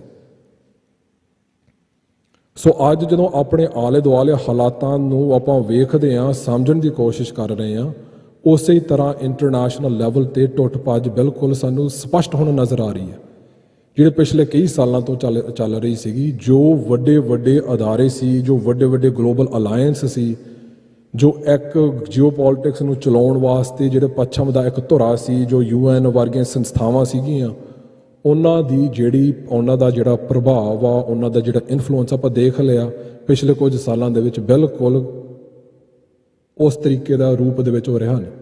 ਜਿਹੜੀ ਉਹਨਾਂ ਦੀ ਇਫੈਕਟਿਵਨੈਸ ਆ, ਜਿਹੜੀ ਹੈਜਮਨੀ ਸੀਗੀ, ਵੀ ਉਹਨਾਂ ਦਾ ਹੀ ਰੋਬ, ਉਹਨਾਂ ਦਾ ਹੀ ਜ਼ੋਰ ਚੱਲਦਾ ਸੀਗਾ। ਹੁਣ ਇਹ ਸਾਰੇ ਪੋਲਿਟਿਕਸ ਦੇ ਵਿੱਚ ਜਿੱਥੇ ਬਹੁਤ ਸਾਰੀਆਂ ਧੁਰੇ ਬਣੇ ਹੋਏ ਹੈਗੇ ਆ, ਬਹੁਤ ਸਾਰੇ ਕੰਪੀਟੀਸ਼ਨ ਚੱਲ ਰਹੀ ਆ, ਆਰਥਿਕ ਤੌਰ ਤੇ, ਫੌਜੀ ਤੌਰ ਤੇ, ਇਹ ਜਿਹੜੀ ਇਨਸਟੇਬਿਲਿਟੀ ਸਾਡੇ ਆਲੇ ਦੁਆਲੇ ਬਣਦੀ ਜਾ ਰਹੀ ਹੈ, ਸਾਨੂੰ ਦੇਖਣ ਦੀ ਲੋੜ ਹੈਗੀ। ਸ਼੍ਰੀਲੰਕਾ ਦੇ ਵਿੱਚ ਕੁਝ ਸਾਲ ਪਹਿਲਾਂ ਜਿਹੜੀ ਸਰਕਾਰ ਦਾ ਪਲਟਾ ਹੋ ਗਿਆ, ਪਾਕਿਸਤਾਨ ਦੇ ਵਿੱਚ ਇਮਰਾਨ ਖਾਨ ਦਾ ਦਿਨਾਂ ਦੇ ਵਿੱਚ ਪਲਟਾ ਹੋ ਗਿਆ ਸੀਗਾ, ਬੰਗਲਾਦੇਸ਼ ਦੇ ਵਿੱਚ, ਨੇਪਾਲ ਦੇ ਵਿੱਚ, ਆਲੇ ਦੁਆਲੇ ਜੋ ਵੀ ਇੰਡੀਆ ਦੇ ਆਲੇ ਦੁਆਲੇ ਜਿਹੜੇ ਨੇਬਰਸ ਹੈਗੇ, ਗੁਆਂਢੀ ਹੈਗੇ ਆ, ਉਹਨਾਂ ਸਾਰਿਆਂ ਦੇ ਵਿੱਚ ਇਨਸਟੇਬਿਲਿਟੀ ਐਂਡ ਇੰਟਰਨੈਸ਼ਨਲ ਫੋਰਸਿਸ ਕਰਕੇ ਤੇ ਜਿਹੜੇ ਸੋਸ਼ਲ ਫੋਰਸਿਸ, ਜਿਹੜੇ ਸਮਾਜਿਕ ਤੌਰ ਤੇ ਜਿਹੜੀ ਪੋਲਰਾਈਜੇਸ਼ਨ, ਜਿਹੜੀ ਤੰਗੀ, ਜਿਹੜੀ ਪਰੇਸ਼ਾਨੀ ਕਰਕੇ ਵੱਧ ਰਹੀ ਆ, ਉਹ ਸਾਡੇ ਆਲੇ ਦੁਆਲੇ ਸਾਡੇ ਹਾਲਾਤ, ਉਹਦੇ ਵਿੱਚ ਬਹੁਤ ਸਾਰੀਆਂ ਸੰਭਾਵਨਾਵਾਂ ਸਿੱਖਾਂ ਵਾਸਤੇ ਵੀ ਬਣਦੀ ਜਾ ਰਹੀਆਂ। ਪਿਛਲੇ ਸਾਲ ਤੇ ਜੇ ਆਪਾਂ ਝਾਤ ਮਾਰਦੇ ਹਾਂ, ਇੰਡੀਆ ਪਾਕਿਸਤਾਨ ਦੇ ਦਰਮਿਆਨ ਜਦੋਂ ਜੰਗ ਹੋਈ ਆ, ਤਾਂ ਪੰਜਾਬ ਦੇ ਵਿੱਚ ਜਿਹੜੇ ਸਾਡੇ ਵੀਰ, ਸਾਡੀਆਂ ਭੈਣਾਂ ਹੈਗੀਆਂ, ਉਹਨਾਂ ਦੇ ਕੰਨਾਂ ਵਿੱਚ ਬੰਬਾਂ ਦੀ ਆਵਾਜ਼ ਗੂੰਜਦੀ ਸੀਗੀ। ਸਾਡੇ ਘਰਾਂ ਉੱਪਰ, ਸਾਡੇ ਗੁਰਦੁਆਰੇ ਸਾਹਿਬਾਨਾਂ ਦੇ ਵਿੱਚ, ਸਾਡੇ ਪਿੰਡਾਂ ਦੇ ਵਿੱਚ ਬੰਬ ਡਿੱਗ ਰਹੇ ਸੀਗੇ। ਜਦੋਂ ਹੜ੍ਹਾਂ ਦੀ ਆਫਤ ਆਈ ਸੀਗੀ, ਉਸ ਵੇਲੇ ਵੀ ਹੋਰ ਕੋਈ ਸਰਕਾਰੀ ਅਦਾਰਾ ਨਹੀਂ ਲੱਭਿਆ। ਸਿੱਖਾਂ ਨੇ, ਸੰਗਤਾਂ ਨੇ ਆਪ ਮੁਹਾਰਾ ਹੋ ਕੇ, ਖੁਦ ਖੁਦਾ ਹੋ ਕੇ, ਆਪਣੇ ਆਪ ਲਾਮਬੰਦ ਹੋ ਕੇ, ਜੋ ਵੀ ਆਪਣੇ ਭਵਿੱਖ ਦੀ ਨੀਤੀ ਸੀ, ਜੋ ਆਪਣੀਆਂ ਸਮੇਂ ਦੀਆਂ ਲੋੜਾਂ ਸੀਗੀਆਂ, ਉਹਨਾਂ ਨੂੰ ਆਪਣੇ ਹੱਥੀਂ ਲੈਂਦਿਆਂ ਸਿੱਖਾਂ ਨੇ ਆਪਣੀ ਸਰਗਰਮੀ ਕੀਤੀ ਸੀ। ਸੋ ਇਸੇ ਤਰੀਕੇ ਦੇ ਨਾਲ ਰਾਜ ਦੇ ਸੰਕਲਪ ਬਾਰੇ ਸਪਸ਼ਟਤਾ ਤੇ ਰਾਜ ਦੇ ਸੋਮੇ ਬਾਰੇ ਸਾਨੂੰ ਸਪਸ਼ਟਤਾ ਹੋ ਜਾਣੀ ਚਾਹੀਦੀ ਆ। ਜੇ ਆਪਾਂ 1986 ਦੇ ਸਰਬੱਤ ਖਾਲਸੇ ਤੇ ਉਸ ਤੋਂ ਬਾਅਦ ਖਾੜਕੂ ਸੰਘਰਸ਼ ਬਾਰੇ ਆਪਾਂ ਉਹਨਾਂ ਨੂੰ ਯਾਦ ਕਰਨਾ, ਉਹਨੂੰ ਸਿਜਦਾ ਕਰਨਾ ਆ ਵੀ ਆਪਣੀ ਸ਼ੁਰੂਆਤ ਇਸ ਦਰਬਾਰ ਵਿੱਚੋਂ ਹੀ ਹੋਣੀ ਆ, ਆਪਣੇ ਜਥੇਬੰਦੀਆਂ ਵਿੱਚੋਂ ਹੋਣੀ ਆ। ਆਪਣੀ ਸੁਤੰਤਰ ਸੰਸਥਾਵਾਂ ਉਸਾਰ ਕੇ ਆਪਣੇ ਬਲ ਬੂਤੇ ਤੇ ਰਾਜ ਦੀਆਂ ਨੀਹਾਂ ਆਪਾਂ ਕਿਸ ਤਰੀਕੇ ਨਾਲ ਚਿੰਨੀਆਂ ਹੈਗੀਆਂ। ਸੋ ਇੰਨੀਆਂ ਕੁ ਬੇਨਤੀਆਂ ਪ੍ਰਵਾਨ ਕਰਿਓ। ਵਾਹਿਗੁਰੂ ਜੀ ਕਾ ਖਾਲਸਾ, ਵਾਹਿਗੁਰੂ ਜੀ ਕੀ ਫਤਿਹ।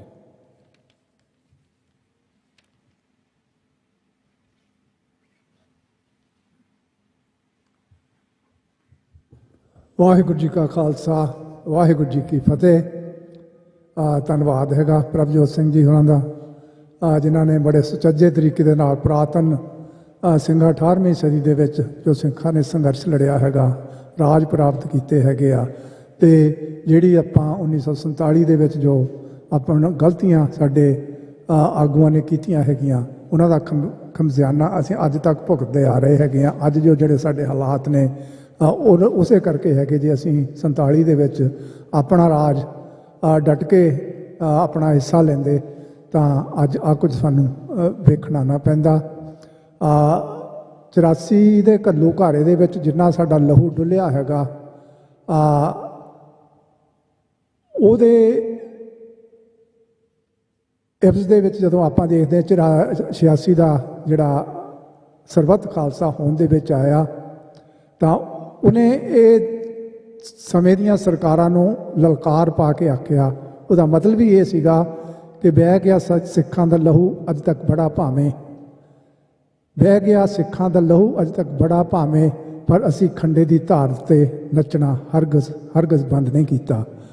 ਅਤੇ ਉਹਨਾਂ ਨੇ ਇਹ ਸੁਨੇਹਾ ਦਿੱਤਾ ਅਤੇ ਉਹਦੇ 'ਤੇ ਚੱਲਦਿਆਂ ਹੋਇਆਂ, ਖੰਡੇ ਦੀ ਧਾਰ 'ਤੇ ਉੱਤੇ ਨੱਚਦਿਆਂ ਹੋਇਆਂ ਸਾਡੀਆਂ ਸੰਸਥਾਵਾਂ ਜਿਹੜੀਆਂ ਸੀਗੀਆਂ, ਜੁਝਾਰੂ ਜਥੇਬੰਦੀਆਂ ਸੀਗੀਆਂ, ਪੰਥਕ ਕਮੇਟੀ ਸੀਗੀ, ਉਹਨਾਂ ਨੇ ਵੀ ਇਹੀ ਸੁਨੇਹਾ ਦਿੱਤਾ ਸਮੇਂ ਦੀਆਂ ਸਰਕਾਰਾਂ ਨੂੰ, ਪੰਜਾਬ ਸਰਕਾਰ ਨੂੰ ਅਤੇ ਦਿੱਲੀ ਦਰਬਾਰ ਨੂੰ ਇਹੀ ਸੁਨੇਹਾ ਦਿੱਤਾ ਬਈ ਜਿਨ੍ਹਾਂ ਨੇ ਸਿਰ ਧੜੀ 'ਤੇ ਧਰੇ ਹੋਵਣ ਉਹ ਕਦੋਂ ਪਰਵਾਹ ਕਰਦੇ ਨੇ ਵਿਰੋਧੀ ਤਾਕਤਾਂ ਦੀ। ਉਹਨਾਂ ਨੂੰ ਤਾਂ ਬਸ ਨਜ਼ਰ ਆਉਂਦੀ ਏ ਬਾਬਾ ਦੀਪ ਸਿੰਘ ਦੀ ਖੰਡੇ ਨਾਲ ਖਿੱਚੀ ਹੋਈ ਲਕੀਰ, ਜਾਂ ਸੁਣਾਈ ਦਿੰਦੇ ਨੇ ਸੰਤ ਜਰਨੈਲ ਸਿੰਘ ਭਿੰਡਰਾਂ ਵਾਲਿਆਂ ਦੇ ਬੋਲ। ਜਦੋਂ ਦਰਬਾਰ ਸਾਹਿਬ ਦੀ ਪਰਿਕਰਮਾ ਦੇ ਵਿੱਚ ਭਾਰਤੀ ਫੌਜ ਨੇ ਪੈਰ ਪਾਇਆ ਤਾਂ ਜਿਹੜਾ ਖਾਲਿਸਤਾਨ ਦੀ ਨਹੀਂ ਰੱਖੀ ਜਾਊਗੀ। ਉਸੇ 86 ਦੇ ਸਰਬੱਤ ਖਾਲਸਾ ਦੀ ਯਾਦ ਅੱਜ ਆਪਾਂ ਮਨਾ ਰਹੇ ਹੈਗੇ ਹਾਂ। ਹੁਣ ਮੈਂ ਬੇਨਤੀ ਕਰਾਂਗਾ ਭਾਈ ਮਨਿੰਦਰ ਸਿੰਘ ਹੋਰਾਂ ਨੂੰ, ਉਹ ਆ ਕੇ ਇਹ ਜਿਹੜੇ ਸਪੋਕਸਮੈਨ BC ਸਿੱਖ ਕੌਂਸਲ ਦੇ ਵੀ ਸਪੋਕਸਮੈਨ ਹੈਗੇ ਆ, ਜਿਹੜੀ ਕੈਨੇਡਾ ਫੈਡਰੇਸ਼ਨ ਦੇ ਵੀ ਸਪੋਕਸਮੈਨ ਹੈਗੇ ਆ, ਇੰਟਰਨੈਸ਼ਨਲ ਜਿਹੜੀ ਆ ਫੈਡਰੇਸ਼ਨ ਆ, ਉਹਨੂੰ ਵੀ ਇਹ ਜਿਹੜੀ ਹੈਗੀ ਆ ਉਹਦੇ ਵੀ ਸਪੋਕਸਮੈਨ ਦੇ ਤੌਰ 'ਤੇ ਉਹਦੇ ਵਿੱਚ ਵੀ ਵਿਚਰਦੇ ਹੈਗੇ ਆ। ਭਾਈ ਮਨਿੰਦਰ ਸਿੰਘ ਆਪ ਜੀ ਦੇ ਰੂਬਰੂ ਹੋ ਕੇ ਆਪ ਨੂੰ ਸਿੱਖ ਸੰਘਰਸ਼ ਦੀ ਰੂਪ ਰੇਖਾ ਦੇ ਸੰਬੰਧ ਦੇ ਵਿੱਚ, ਸਰਬੱਤ ਖਾਲਸਾ ਦੇ ਸੰਬੰਧ ਦੇ ਵਿੱਚ, ਜਾਂ ਆਉਣ ਵਾਲੇ ਸਮੇਂ ਦੇ ਸੰਬੰਧ ਦੇ ਵਿੱਚ ਆਪ ਦੇ ਨਾਲ ਵਿਚਾਰ ਸਾਂਝੇ ਕਰਨਗੇ। ਵਾਹਿਗੁਰੂ ਜੀ ਕਾ ਖਾਲਸਾ, ਵਾਹਿਗੁਰੂ ਜੀ ਕੀ ਫਤਿਹ।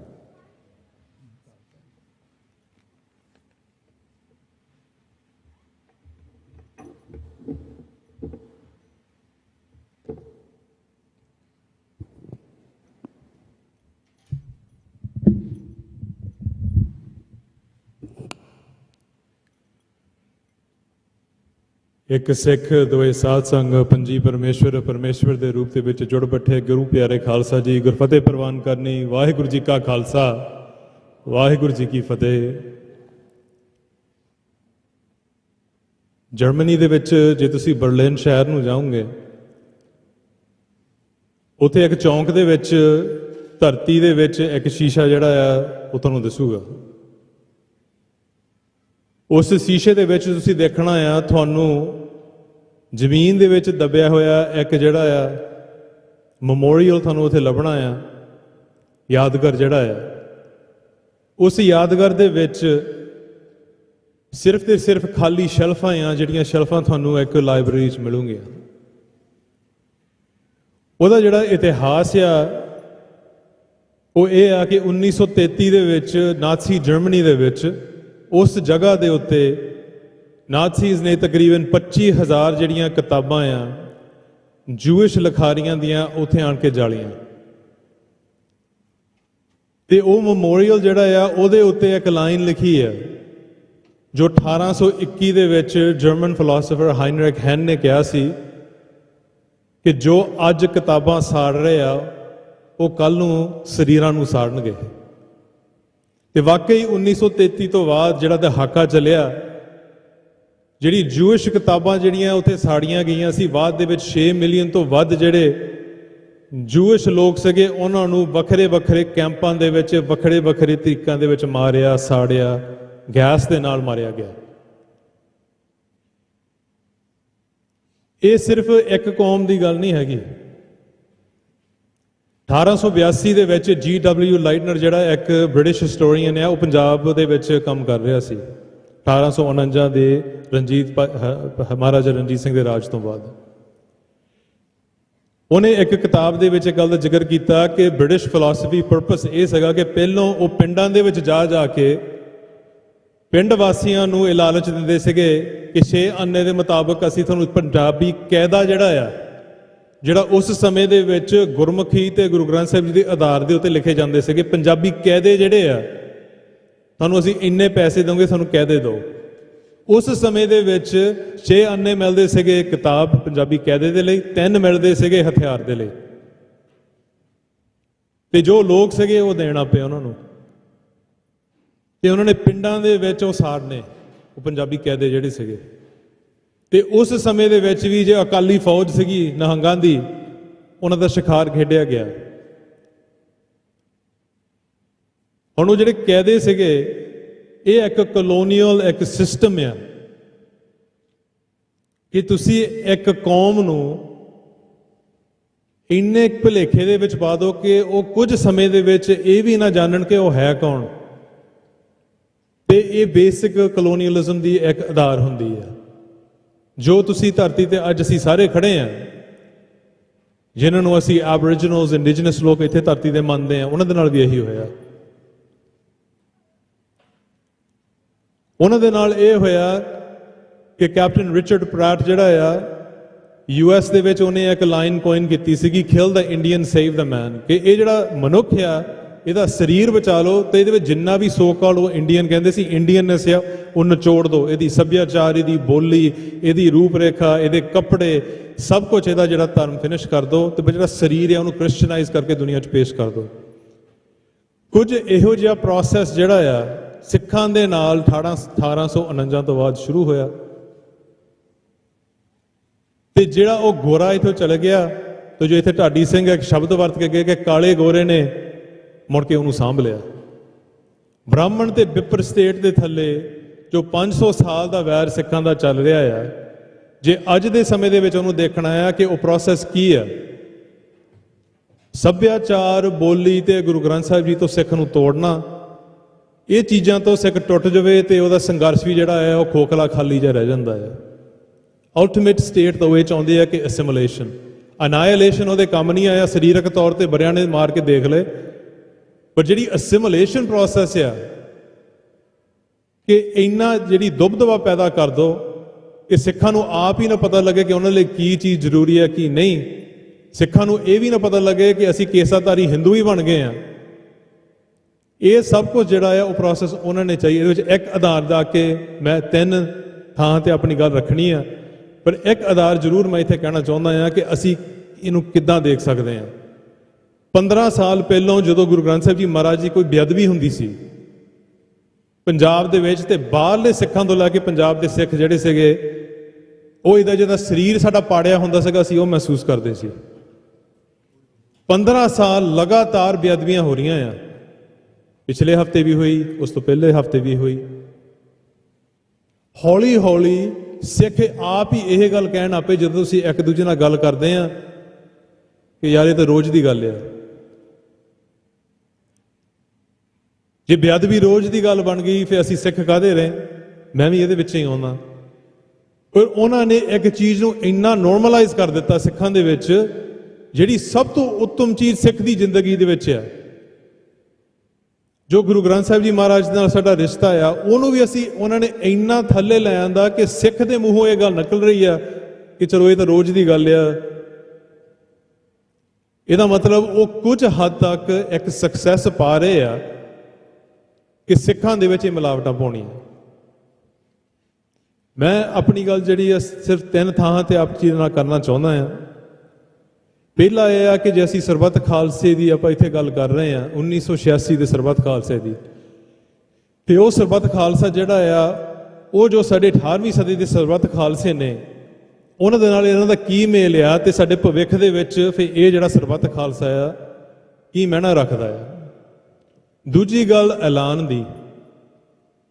ਐਲਾਨ ਕਰਨ ਦੇ ਪਿੱਛੇ ਕੋਈ ਨਤੀਜੇ ਹੁੰਦੇ ਆ, ਮੈਂ ਖਾਸ ਕਰਕੇ ਉਹ ਤੇ ਥੋੜਾ ਜਿਹਾ ਧਿਆਨ ਦੇਣਾ ਚਾਹੁੰਦਾ। ਤੇ ਤੀਜੀ ਗੱਲ ਜਿਹੜੀ ਆ, ਅੱਜ ਦਾ ਜਿਹੜਾ ਸਮਾਂ ਜਿਹੜਾ ਆ, ਮਾਹੌਲ, এনवायरमेंट ਸਾਡੀ ਜਿਹੜੀ ਜੀਓਪੋਲਿਟਿਕਲੀ ਚੱਲ ਰਹੀ ਆ ਦੁਨੀਆ ਦੇ ਵਿੱਚ, ਕਿ ਅਸੀਂ ਕਿੱਧਰ ਨੂੰ ਜਾ ਰਹੇ ਆ, ਤੇ ਜਿਹੜਾ ਸਰਬੱਤ ਖਾਲਸਾ 1986 ਦਾ ਹੈ ਉਹ ਸਾਨੂੰ ਕਿੱਦਾਂ ਗਾਈਡ ਕਰ ਸਕਦਾ ਹੈ ਇਸ ਸਾਰੇ ਸਪੇਸ ਦੇ ਵਿੱਚ। ਜਿਹੜੀ ਪਹਿਲੀ ਗੱਲ ਤੋਂ ਮੈਂ ਸ਼ੁਰੂ ਕਰਦਾ ਆ, ਇਤਿਹਾਸਕ ਪੱਖ ਤੋਂ ਸਿੱਖਾਂ ਨੇ ਸਰਬੱਤ ਖਾਲਸੇ ਕਦੋਂ ਤੇ ਕਿਉਂ ਸੱਦੇ? ਸਰਬੱਤ ਖਾਲਸਾ ਛੋਟੀਆਂ-ਮੋਟੀਆਂ ਗੱਲਾਂ ਉੱਤੇ ਅਸੀਂ ਕਦੀ ਨਹੀਂ ਸੱਦੇ। ਇੱਕ ਬੜਾ ਜਿਹੜਾ ਉਹਦੇ ਪਿੱਛੇ ਜਿਹੜਾ ਸਿੱਖਾਂ ਦੀ ਸਿਆਸਤ, ਮੀਰੀ ਪੀਰੀ ਦਾ ਸਿਧਾਂਤ, ਸਿੱਖਾਂ ਦੇ ਵਿੱਚ ਜੋ ਵਖਰੇਵੇਂ ਪੈਦਾ ਹੋ ਗਏ ਉਹਨਾਂ ਨੂੰ ਠੱਲ ਪਾਉਣੀ ਤੇ ਆਪਣੇ ਆਪ ਨੂੰ ਰੀਆਰਗੇਨਾਈਜ਼ ਕਰਕੇ ਸੰਘਰਸ਼ ਤੇ ਰਾਜ ਵੱਲ ਨੂੰ ਤੁਰਨਾ, ਮੈਜੋਰਿਟੀ ਜਿਹੜੇ ਸਰਬੱਤ ਖਾਲਸੇ ਇਸ ਕਾਰਨ ਹੋਏ। ਇਹਦੀਆਂ ਕੁਝ ਆਧਾਰਨਾਂ ਜਿਹੜੀਆਂ ਬਹੁਤ ਜ਼ਰੂਰੀ ਆ ਕਿ ਜੇ ਅਸੀਂ 1986 ਨੂੰ ਉਸ ਲੜੀ ਦੇ ਵਿੱਚ ਦੇਖਣਾ ਆ, ਕਿ ਇਹ ਕੋਈ ਸਾਇਲੋ ਦੇ ਵਿੱਚ ਦੇਖਣ ਦੇ ਵਿੱਚ ਕੋਈ ਚੰਗੀ ਗੱਲ ਨਹੀਂ ਹੈਗੀ ਕਿ ਇਸ ਲੜੀ ਦੇ ਵਿੱਚ ਕਿੱਦਾਂ ਜਿਹੜਾ ਸਭ ਕੁਝ ਫਿੱਟ ਹੁੰਦਾ ਹੈ। 1721 ਦੇ ਵਿੱਚ ਜਦੋਂ ਭਾਈ ਮਨੀ ਸਿੰਘ ਨੇ ਸਰਬੱਤ ਖਾਲਸਾ ਸੱਦਿਆ, ਉਦੋਂ ਬੰਦਈ ਖਾਲਸਾ ਤੇ ਤੱਤ ਖਾਲਸਾ ਦੇ ਆਪਸ ਵਿੱਚ ਜੋ ਲੜਾਈ ਚੱਲ ਰਹੀ ਸੀ ਉਹਨੂੰ ਠੱਲ ਪਾਉਣ ਲਈ ਸੀ। ਉਹਦਾ ਕਾਰਨ ਇਹ ਸੀ, ਜਿਹੜਾ ਉਹਦੇ ਬੈਕਗ੍ਰਾਉਂਡ ਆ, ਸਿਰਫ ਲੜਾਈ ਨਹੀਂ ਸੀ। 1716 ਦੇ ਵਿੱਚ ਜਦੋਂ ਬਾਬਾ ਬੰਦਾ ਸਿੰਘ ਬਹਾਦਰ ਦੀ ਸ਼ਹਾਦਤ ਹੁੰਦੀ ਹੈ, 1716 ਤੋਂ ਲੈ ਕੇ 1733 ਤੱਕ ਉਹ ਸਮਾਂ ਸੀ ਜਦੋਂ ਸਿੱਖ ਜਿਹੜੇ ਆ ਜੰਗਲਾਂ ਦੇ ਵਿੱਚ ਉਹਨਾਂ ਦੇ ਸਿਰਾਂ ਦੇ ਮੁੱਲ ਪਏ ਸੀ। ਤੇ ਜੇ ਪੰਥ ਖਾਲਸੇ ਦੇ ਵਿੱਚ ਉਸ ਸਮੇਂ 2 ਫਾੜ ਹੋਏ ਸੀ, ਉਹਦਾ ਮਤਲਬ ਇਹ ਸੀ ਕਿ ਆਪਣੇ ਆਪ ਨੂੰ ਰੀਆਰਗੇਨਾਈਜ਼ ਕਰਨਾ, ਤੇ ਜਿਹੜਾ ਆਪ ਦਾ ਤੁਹਾਡਾ ਵੈਰੀ ਆ, ਜਿਹੜਾ ਤੁਹਾਨੂੰ ਖਤਮ ਕਰਨ ਲਈ ਆ ਰਿਹਾ, ਜਿਹਨਾਂ ਨੇ ਤੁਹਾਡੇ ਸਿਰਾਂ ਦੇ ਮੁੱਲ ਪਾਏ ਆ, ਉਹਦਾ ਟਕਰਾਅ ਕਰਨਾ। ਪਰ ਜੇ ਅਸੀਂ ਆਪੋ ਵਿੱਚ ਹੀ ਲੜੇ ਜਾਂਦੇ ਆ ਤੇ ਉਹਦੇ ਵਿੱਚ ਸਾਡੇ ਭਵਿੱਖ ਦਾ ਕੋਈ ਫਾਇਦਾ ਨਹੀਂ ਹੋਣਾ। ਭਾਈ ਮਨੀ ਸਿੰਘ ਵੱਲੋਂ 1721 ਦਾ ਸਰਬੱਤ ਖਾਲਸਾ ਸਿਰਫ ਇਸ ਕਰਕੇ ਨਹੀਂ ਸੀ ਕਿ ਬੰਦਈ ਖਾਲਸਾ ਤੇ ਤੱਤ ਖਾਲਸਾ ਨੂੰ ਅਸੀਂ ਇਕੱਠੇ ਕਰਨਾ ਆ, ਉਹਦੇ ਪਿੱਛੇ ਜੋ ਰਾਜ ਸੀ, ਸੰਘਰਸ਼ ਦੀ ਗੱਲ ਸੀ ਕਿ ਅਸੀਂ ਇਹਨਾਂ ਦਾ ਹੁਣ ਟਕਰਾਅ ਕਿੱਦਾਂ ਕਰਨਾ ਆ, ਉਹਦਾ ਮਤਲਬ ਸੀਗਾ। ਉਹਦੇ ਵਿੱਚੋਂ ਜਦੋਂ ਅਸੀਂ 1726 ਦੀ ਗੱਲ ਆਉਂਦੀ ਹੈ, ਉਦੋਂ ਸਿੱਖਾਂ ਦੇ ਭਾਈ ਤਾਰਾ ਸਿੰਘ ਵਾਹਨ ਦੀ ਸ਼ਹੀਦੀ ਤੋਂ ਬਾਅਦ 3 ਗੁਰਮਤੇ ਕੀਤੇ। ਬੜੇ ਸਟ੍ਰੇਟ ਫੋਰਵਰਡ ਤੇ ਕਲੀਅਰ ਸੀ ਅਸੀਂ ਕੀ ਕਰਨਾ ਹੈ। ਭਾਈ ਤਾਰਾ ਸਿੰਘ ਵਾਹਨ ਦੀ ਸ਼ਹੀਦੀ ਹੁੰਦੀ ਆ, ਸਿੱਖਾਂ ਦਾ ਸਰਬੱਤ ਖਾਲਸਾ ਹੁੰਦਾ ਆ। ਸਰਬੱਤ ਖਾਲਸੇ ਦੇ ਵਿੱਚ ਗੁਰਮਤੇ 3 ਸੀ। ਉਹ ਕਿਹੜੇ ਸਨ? ਕਿ ਹੁਣ ਜੋ ਸਰਕਾਰੀ ਖਜ਼ਾਨੇ ਆ, ਜੋ ਇਹ ਲੁੱਟ ਰਹੇ ਆ ਲੋਕਾਂ ਨੂੰ, ਅਸੀਂ ਉਹਨਾਂ ਤੋਂ ਖੋਹਣੇ ਆ, ਲੋਕਾਂ ਦੇ ਵਿੱਚ ਵੰਡਣੇ ਆ, ਤੇ ਅਸੀਂ ਆਪ ਆਪਣੇ ਆਪ ਨੂੰ ਤਗੜਾ ਕਰਨਾ। ਦੂਜਾ ਗੁਰਮਤਾ ਇਹ ਸੀ, ਜੋ ਇਹਨਾਂ ਦੇ ਸਰਕਾਰੀ ਜਿਹੜੇ ਖਜ਼ਾਨੇ ਆ ਉਹਨਾਂ ਦੇ ਵਿੱਚੋਂ ਹਥਿਆਰ ਤੇ ਘੋੜੇ ਅਸੀਂ ਖੋਹਣੇ ਆ। ਤੀਜਾ ਗੁਰਮਤਾ ਇਹ ਸੀ ਕਿ ਸਾਡੇ ਵਿੱਚ ਜੋ ਸੂਹ ਦੇਣ ਵਾਲੇ ਆ ਸਰਕਾਰ ਨੂੰ, ਅਸੀਂ ਉਹਨਾਂ ਨੂੰ ਲੱਭ ਕੇ ਉਹਨਾਂ ਦਾ ਖਾਤਮਾ ਕਰਨਾ। ਇਸ ਸੰਘਰਸ਼ ਨੂੰ ਅੱਗੇ ਵਧਾਉਣ ਦਾ ਸਰਬੱਤ ਖਾਲਸਾ ਸੀ ਕਿ ਅਸੀਂ ਆਪਣੇ ਆਪ ਨੂੰ ਰੀਆਰਗੇਨਾਈਜ਼ ਕਰੀਏ ਇਹ ਸਭ ਕੁਝ ਦੇ ਥੱਲੇ। ਇਹਦੇ ਵਿੱਚ 1745 ਦੇ ਵਿੱਚ ਜੋ ਸਰਬੱਤ ਖਾਲਸਾ ਹੁੰਦਾ, ਉਦੋਂ ਤੱਕ 1737 ਦੇ ਵਿੱਚ ਭਾਈ ਮਨੀ ਸਿੰਘ ਦੀ ਸ਼ਹੀਦੀ ਹੁੰਦੀ ਹੈ, 1745 ਦੇ ਵਿੱਚ ਭਾਈ ਸੁਬੇਗ ਸਿੰਘ, ਭਾਈ ਸਹਿਬਾਜ ਸਿੰਘ, ਭਾਈ ਤਾਰੂ ਸਿੰਘ ਦੀ ਸ਼ਹੀਦੀ ਹੁੰਦੀ ਹੈ। 1745 ਦੇ ਵਿੱਚ ਸਿੱਖਾਂ ਨੇ ਆਪਣੇ ਆਪ ਨੂੰ ਆਰਗੇਨਾਈਜ਼ ਕੀਤਾ ਇਸ ਝੰਡੇ ਥੱਲੇ ਕਿ 25 ਜਥੇ ਹੋਣਗੇ ਲੜਨ ਵਾਲੇ, ਸੰਘਰਸ਼ ਕਰਨ ਵਾਲੇ, ਜਿਹੜੇ ਮੈਦਾਨ ਦੇ ਵਿੱਚ ਆ ਕੇ ਟਕਰਾ ਦੇਣਗੇ। 1746 ਦੇ ਵਿੱਚ ਛੋਟਾ ਘੱਲੂਘਾਰਾ ਵਾਪਰਦਾ ਹੈ, ਜਿਹਦੇ ਵਿੱਚ ਤਕਰੀਬਨ 10,000 ਸਿੱਖਾਂ ਦਾ ਕਤਲੇਆਮ ਹੁੰਦਾ ਹੈ। 3,000 ਸਿੱਖਾਂ ਨੂੰ ਲਾਹੌਰ ਦੇ ਵਿੱਚ ਲਿਜਾ ਕੇ ਉਹਨਾਂ ਦੇ ਸਿਰ ਵੱਢੇ ਜਾਂਦੇ ਆ। ਤੇ 1748 ਦੇ ਵਿੱਚ ਸਰਬੱਤ ਖਾਲਸਾ ਫੇਰ ਸੱਦਿਆ ਜਾਂਦਾ ਆ। ਉਸ ਸਰਬੱਤ ਖਾਲਸਾ ਦੇ ਵਿੱਚ ਦਲ ਖਾਲਸਾ ਤੇ 11 ਮਿਸਲਾਂ ਦਾ ਐਲਾਨ ਹੁੰਦਾ ਆ। ਤੇ ਮਗਰੋਂ ਲਗਾਤਾਰ ਆਉਣ ਵਾਲੇ 50 ਸਾਲਾਂ ਲਈ ਸਿੱਖ ਜਿਹੜਾ ਆ ਕਿਸੇ ਨਾ ਕਿਸੇ ਤੌਰ ਦੇ ਉੱਤੇ ਜਾਂ ਘੱਲੂਘਾਰੇ ਸਿੱਖਾਂ ਦੇ ਹੁੰਦੇ ਆ, ਜਾਂ ਸਿੱਖ ਰਾਜ ਕਰਦੇ ਆ, ਫਿਰ ਮਹਾਰਾਜਾ ਰਣਜੀਤ ਸਿੰਘ ਦਾ ਰਾਜ ਸਥਾਪਿਤ ਹੁੰਦਾ ਹੈ। ਪਰ ਉਸ ਸਮੇਂ ਦੇ ਵਿੱਚ ਜੋ ਛੋਟੇ ਘੱਲੂਘਾਰੇ ਤੋਂ ਬਾਅਦ ਸਿੱਖਾਂ ਦਾ ਗੁਰਮਤਾ ਜੋ ਨਿਕਸ ਜਿਹੇ ਰਾਜ ਲਹੇ ਮਰੇ ਗੁਰ ਪਰਜਾਏ, ਜੋ ਇਸ ਘੇਰੇ ਦੇ ਵਿੱਚੋਂ ਹੁਣ ਨਿਕਲ ਗਿਆ, ਉਹਦਾ ਇੱਕੋ ਹੀ ਕੰਮ ਹੈ ਰਾਜ ਸਥਾਪਿਤ ਕਰਨਾ। ਜਿਹੜਾ ਮਰ ਗਿਆ, ਸ਼ਹੀਦ ਹੋ ਗਿਆ, ਉਹ ਆਪਣਾ ਜ਼ਿੰਮੇਵਾਰੀ ਨਿਭਾ ਗਿਆ। ਸਿੱਖਾਂ ਦੇ ਵਿੱਚ ਇੱਕ ਬਹੁਤ ਵੱਡੀ ਕਲੈਰਿਟੀ ਸੀ ਸਰਬੱਤ ਖਾਲਸੇ ਬਾਰੇ ਵੀ, ਤੇ ਆਪਣੇ ਮਾਹੌਲ ਬਾਰੇ ਵੀ, ਤੇ ਆਪਣੇ ਭਵਿੱਖ ਬਾਰੇ ਵੀ। ਇਹ ਕਲੈਰਿਟੀ ਜਦੋਂ ਅਸੀਂ ਗਾਂਹ ਜਾ ਕੇ 1986 ਚ ਹੁਣ ਲੈ ਆਈਏ, ਥੋੜਾ ਜਿਹਾ ਫਾਸਟ ਫੋਰਵਰਡ ਕਰਕੇ 1986 ਚ ਆ ਜਾਈਏ, ਇੱਕ ਚੀਜ਼ ਸੀਗੀ ਜੋ ਹਰੇਕ ਸਰਬੱਤ ਖਾਲਸੇ ਦੇ ਆਲੇ ਦੁਆਲੇ 18ਵੀਂ ਸਦੀ ਦੇ ਚੱਲਦੀ ਸੀਗੀ, ਉਹ ਖਤਰਾ ਸੀ। ਜਿਹਨੇ ਇਕੱਤਰਤਾ ਦੇ ਵਿੱਚ ਆਉਣਾ ਆ, ਉਹਨੂੰ ਖਤਰੇ ਦੀ ਹੱਦ ਟੱਪ ਕੇ ਉੱਥੇ ਆਉਣਾ ਪੈਣਾ। 1986 ਦੇ ਵਿੱਚ ਮਾਹੌਲ ਸਾਨੂੰ ਤੈਅ ਕਰਨਾ ਪੈਣਾ ਹੈ ਕਿ ਕੀ ਹੋ ਰਿਹਾ ਹੈ। ਜੂਨ 1984, ਹਲੇ 18 ਮਹੀਨੇ ਹੋ ਵੀ ਨਹੀਂ ਹੋਏ, ਨਵੰਬਰ 1984 ਮਸੀਂ ਇੱਕ ਸਾਲ ਹੋਇਆ ਹੈ। ਜਦੋਂ ਗੱਲ ਮੈਂ ਸ਼ੁਰੂ ਕੀਤੀ ਸੀਗੀ ਕਿ ਸਿੱਖ ਜਿਹੜੇ ਆ ਅੰਗਰੇਜ਼ਾਂ ਦੇ ਸਮੇਂ ਸਾਡੇ ਨਾਲ ਵੀ ਕੁਝ ਸਾੜਿਆ ਗਿਆ, ਸਰੀਰ ਵੀ ਮਾਰੇ ਗਏ। 1984 ਦੇ ਸਮੇਂ ਦੇ ਵਿੱਚ ਉਸ ਉਹੀ ਗੱਲ ਦੇਖਣੀ ਕਿ ਅੱਜ ਜੋ ਕਿਤਾਬਾਂ ਸਾੜ ਰਹੇ ਆ, ਕੱਲ ਨੂੰ ਉਹ ਸਰੀਰ ਜਿਹੜਾ ਹੈ ਉਹ ਵੀ ਸਾੜਨਗੇ। ਜੂਨ 1984 ਦੀ ਜੰਗ ਤੋਂ ਬਾਅਦ, ਅੰਮ੍ਰਿਤਸਰ ਦੀ ਜੰਗ ਤੋਂ ਬਾਅਦ, ਸਿੱਖਾਂ ਦੀ ਰੈਫਰੈਂਸ ਲਾਇਬ੍ਰੇਰੀ ਨੂੰ ਅੱਗ ਲਾਇਆ ਗਿਆ। ਉਹਦੇ ਵਿੱਚੋਂ ਲੁੱਟ ਵੀ ਹੋਈ, ਜੋ ਅੱਜ ਤੱਕ ਜਿਹੜੀਆਂ ਸਾਡੀਆਂ ਪੁਰਾਤਨ ਪੁਸਤਕਾਂ ਆ ਜੋ ਉਹ ਸਾਨੂੰ ਨਹੀਂ ਵਾਪਸ ਮਿਲੀਆਂ। ਉਹਨਾਂ ਨੇ ਕਿਤਾਬਾਂ ਸਾੜੀਆਂ, ਪੁਸਤਕਾਂ ਸਾੜੀਆਂ, ਸਰੂਪ ਸਾੜੇ। ਬਾਅਦ ਦੇ ਵਿੱਚ ਮਹੀਨਿਆਂ ਦੇ ਵਿੱਚ ਹਿੰਦੁਸਤਾਨ ਦੀ ਗਲੀਆਂ ਗਲੀਆਂ ਦੇ ਵਿੱਚ ਜਾ ਕੇ ਸਾਡੇ ਸਿੰਘਾਂ ਨੂੰ, ਬੀਬੀਆਂ ਨੂੰ, ਬੱਚਿਆਂ ਨੂੰ ਉਹਨਾਂ ਨੇ ਸਾੜਿਆ। ਇਹ ਕੋਈ ਨਵੀਂ ਗੱਲ ਨਹੀਂ ਹੈਗੀ, ਤੁਸੀਂ ਸਾਰੇ ਇਸ ਗੱਲ ਦੇ ਜਾਣੂ ਆ। ਆਪਾਂ ਸਿਰਫ ਇਹਨੂੰ ਕੰਟੈਕਸਟ ਦੇ ਵਿੱਚ ਲਿਆ ਰਹੇ ਆ ਕਿ ਇਹਨੂੰ ਅਸੀਂ ਦੇਖਣਾ ਕਿੱਦਾਂ ਆ, ਪਛਾਣਨਾ ਕਿੱਦਾਂ ਆ। ਸੋ 1986 ਦਾ ਜਿਹੜਾ ਸਰਬੱਤ ਖਾਲਸਾ ਆ, ਦਮਦਮੀ ਟਕਸਾਲ ਬਾਬਾ ਠਾਕੁਰ ਸਿੰਘ ਦੇ ਹੇਠ ਜੋ ਉੱਥੇ ਇਕੱਠ ਸੱਦਿਆ ਜਾਂਦਾ ਆ, ਜਿਹਦੇ ਵਿੱਚ ਵੱਖਰੀਆਂ ਵੱਖਰੀਆਂ ਜਥੇਬੰਦੀਆਂ ਆਉਂਦੀਆਂ ਆ, ਜਥੇਬੰਦੀਆਂ ਸਥਾਪਿਤ ਕੀਤੀਆਂ ਜਾਂਦੀਆਂ, ਪੰਥਕ ਕਮੇਟੀ ਉੱਥੇ ਸਥਾਪਿਤ ਕੀਤੀ ਜਾਂਦੀ ਆ। ਖਾਲਿਸਤਾਨ ਦਾ ਐਲਾਨ ਨਹੀਂ ਉੱਥੇ ਹੁੰਦਾ। ਖਾਲਿਸਤਾਨ ਦਾ ਐਲਾਨ ਕੁਝ ਮਹੀਨੇ ਬਾਅਦ ਹੋਣਾ। ਹਾਲੇ ਉਹ ਸਾਰੀ ਉਹ ਗਰਾਊਂਡ ਲੇ ਹੋ ਗਈ, ਸੈੱਟ ਹੋ ਗਈ, ਉਹ ਨੀਂਹ ਪੱਥਰ ਰੱਖਿਆ ਗਿਆ। ਹੁਣ ਉਹ ਸਭ ਕੁਝ ਜਿਹੜਾ ਆ 1986 ਜਿਹੜਾ ਆ, ਤੁਸੀਂ ਉਹਨੂੰ 18ਵੀਂ ਸਦੀ ਤੋਂ ਬਾਅਦ ਕਰਕੇ ਨਹੀਂ ਦੇਖ ਸਕਦੇ। 1986 ਦੇ ਵਿੱਚ ਖਤਰੇ ਦਾ ਸਾਹਮਣਾ ਕਰਦਾ, ਕਰਫਿਊ ਤੋੜ ਕੇ ਜਦੋਂ ਉੱਥੇ ਕਤਲੇਆਮ ਹੋ ਰਹੇ ਆ, ਜਦੋਂ ਉੱਥੇ ਫੇਕ ਐਨਕਾਊਂਟਰ ਸ਼ੁਰੂ ਹੋ ਗਏ ਆ, ਜਦੋਂ ਤਸ਼ੱਦਦ ਚੱਲ ਰਿਹਾ ਆ, ਜਦੋਂ ਘਰ ਬਰਬਾਦ ਹੋ ਰਹੇ ਆ ਸਰਕਾਰ ਵੱਲੋਂ, ਉਸ ਸਮੇਂ ਦੇ ਵਿੱਚ ਲੱਖਾਂ ਦੀ ਗਿਣਤੀ ਦੇ ਵਿੱਚ ਸਿੱਖ ਨੌਜਵਾਨੀ ਜਿਹੜੀ ਆ ਉੱਥੇ ਪਹੁੰਚਦੀ ਹੈ। ਪਰ ਕਿਉਂ? ਇਹ ਗੱਲ ਜੋ ਵੱਡੀ ਹੈ ਕਿ ਕਿਉਂ। ਇਹਦੇ ਪਿੱਛੇ ਜਿਹੜੀ ਮੇਰੀ ਦੂਜੀ ਗੱਲ ਆਪ ਜੀ ਨਾਲ ਮੈਂ ਸਾਂਝੀ ਕਰਨਾ ਚਾਹੁੰਦਾ ਬੇਨਤੀ ਰੂਪ ਦੇ ਵਿੱਚ, ਉਹ ਐਲਾਨ ਹੈ ਤੇ ਐਲਾਨ ਦੇ ਨਤੀਜੇ। ਐਲਾਨ ਕਰਨਾ ਬਹੁਤ ਸੌਖਾ ਆ, ਐਲਾਨ ਤੋਂ ਬਾਅਦ ਜੋ ਨਤੀਜੇ ਸਾਨੂੰ ਭਰਨੇ ਪੈਂਦੇ ਆ, ਗੱਲ ਉੱਥੇ ਆਉਂਦੀ ਹੈ। ਸਾਡੇ ਪਾਤਸ਼ਾਹ ਨੇ ਇੱਕ ਓੰਕਾਰ ਦਾ ਐਲਾਨ ਕੀਤਾ, ਬਰਾਬਰਤਾ ਦਾ ਐਲਾਨ ਕੀਤਾ, ਬਾਬਰ ਨੂੰ ਜਾਬਰ ਉਹ ਵੀ ਇੱਕ ਐਲਾਨ ਕੀਤਾ। ਉਹਦੇ ਲਈ ਉਹ ਬ੍ਰਾਹਮਣ ਵਿਪਰ ਸਰਕਾਰ ਦੇ ਨਾਲ ਜੋ ਸੁਸਾਇਟੀ ਸੀ ਉਹਨਾਂ ਨਾਲ ਲੜਨਾ ਪਿਆ, ਉਹਦੇ ਲਈ ਜੇਲ੍ਹਾਂ ਵੀ ਕੱਟਣੀਆਂ ਪਈਆਂ। ਹਰਮੰਦਰ ਸਾਹਿਬ ਦੀ ਸਥਾਪਨਾ ਇੱਕ ਐਲਾਨ ਸੀ, ਗੁਰੂ ਗ੍ਰੰਥ ਸਾਹਿਬ ਜੀ ਮਹਾਰਾਜ ਦੀ ਸਥਾਪਨਾ ਇੱਕ ਐਲਾਨ ਸੀ, ਉਹਦੇ ਲਈ ਤੱਤੀਆਂ ਤਵੀਆਂ ਤੇ ਵੀ ਬਹਿਣਾ ਪਿਆ, ਦੇਗਾਂ 'ਚ ਵੀ ਉਬਾਲਾ ਲੈਣਾ ਪਿਆ, ਸਿਰ ਦੇ ਵਿੱਚ ਰੇਤ ਤੱਤੀ ਵੀ ਪਾਉਣੀ ਪਈ। ਮੀਰੀ ਪੀਰੀ ਦਾ ਐਲਾਨ ਹੋਇਆ, ਅਕਾਲ ਤਖਤ ਦਾ ਐਲਾਨ ਹੋਇਆ, 4 ਜੰਗਾਂ ਯੁੱਧਾਂ ਜਿਹੜੀਆਂ ਸ਼ਹੀਦੀਆਂ ਹੋਈਆਂ। ਮਨੁੱਖਤਾ ਦੇ ਰਾਖੇ ਬਣੇ ਗੁਰੂ ਤੇਗ ਬਹਾਦਰ ਪਾਤਸ਼ਾਹ ਸੀਸ ਬਲੀਦਾਨ ਕਰਨਾ ਪਿਆ। ਖਾਲਸੇ ਦਾ ਐਲਾਨ ਕੀਤਾ ਗੁਰੂ ਗੋਬਿੰਦ ਸਿੰਘ ਮਹਾਰਾਜ ਨੇ, ਸਰਬੰਸ ਵਾਰਨਾ ਪਿਆ। ਐਲਾਨ ਦੇ ਪਿੱਛੇ ਨਤੀਜੇ ਹੁੰਦੇ ਆ। ਗੁਰੂ ਸਾਹਿਬਾਨ ਨੇ ਗੁਰੂ ਕਾਲ ਦੇ ਵਿੱਚ ਸਾਨੂੰ ਉਹ ਨਤੀਜੇ ਦੱਸ ਦਿੱਤੇ, ਆਹ ਨਤੀਜਾ ਆ ਤੁਹਾਡਾ, ਇਹਦੇ ਲਈ ਤੁਹਾਨੂੰ ਤਿਆਰ ਕੀਤਾ ਗਿਆ ਆ। ਇਹ ਮਾਯੂਸੀ ਵਾਲੀ ਗੱਲ ਨਹੀਂ, ਬੜੀ ਚੜ੍ਹਦੀ ਕਲਾ ਦੀ ਪ੍ਰਤੀਕ ਦੀ ਗੱਲ ਆ ਕਿ ਸਿੱਖ ਨੂੰ ਇਸ ਰੂਪ ਦੇ ਵਿੱਚ ਤਿਆਰ ਕੀਤਾ ਗਿਆ ਗੁਰੂ ਪਾਤਸ਼ਾਹ ਵੱਲੋਂ। ਹੁਣ ਉਸ ਐਲਾਨ ਦੇ ਪਿੱਛੇ ਜਦੋਂ 1986 ਦਾ ਐਲਾਨ ਦੇਖਦੇ ਆ, ਉਸ ਐਲਾਨ ਦੇ ਵਿੱਚ ਸਾਨੂੰ ਇਹ ਸਭ ਕੁਝ ਮੁੜ ਕੇ ਸਹਿਣਾ ਪਿਆ।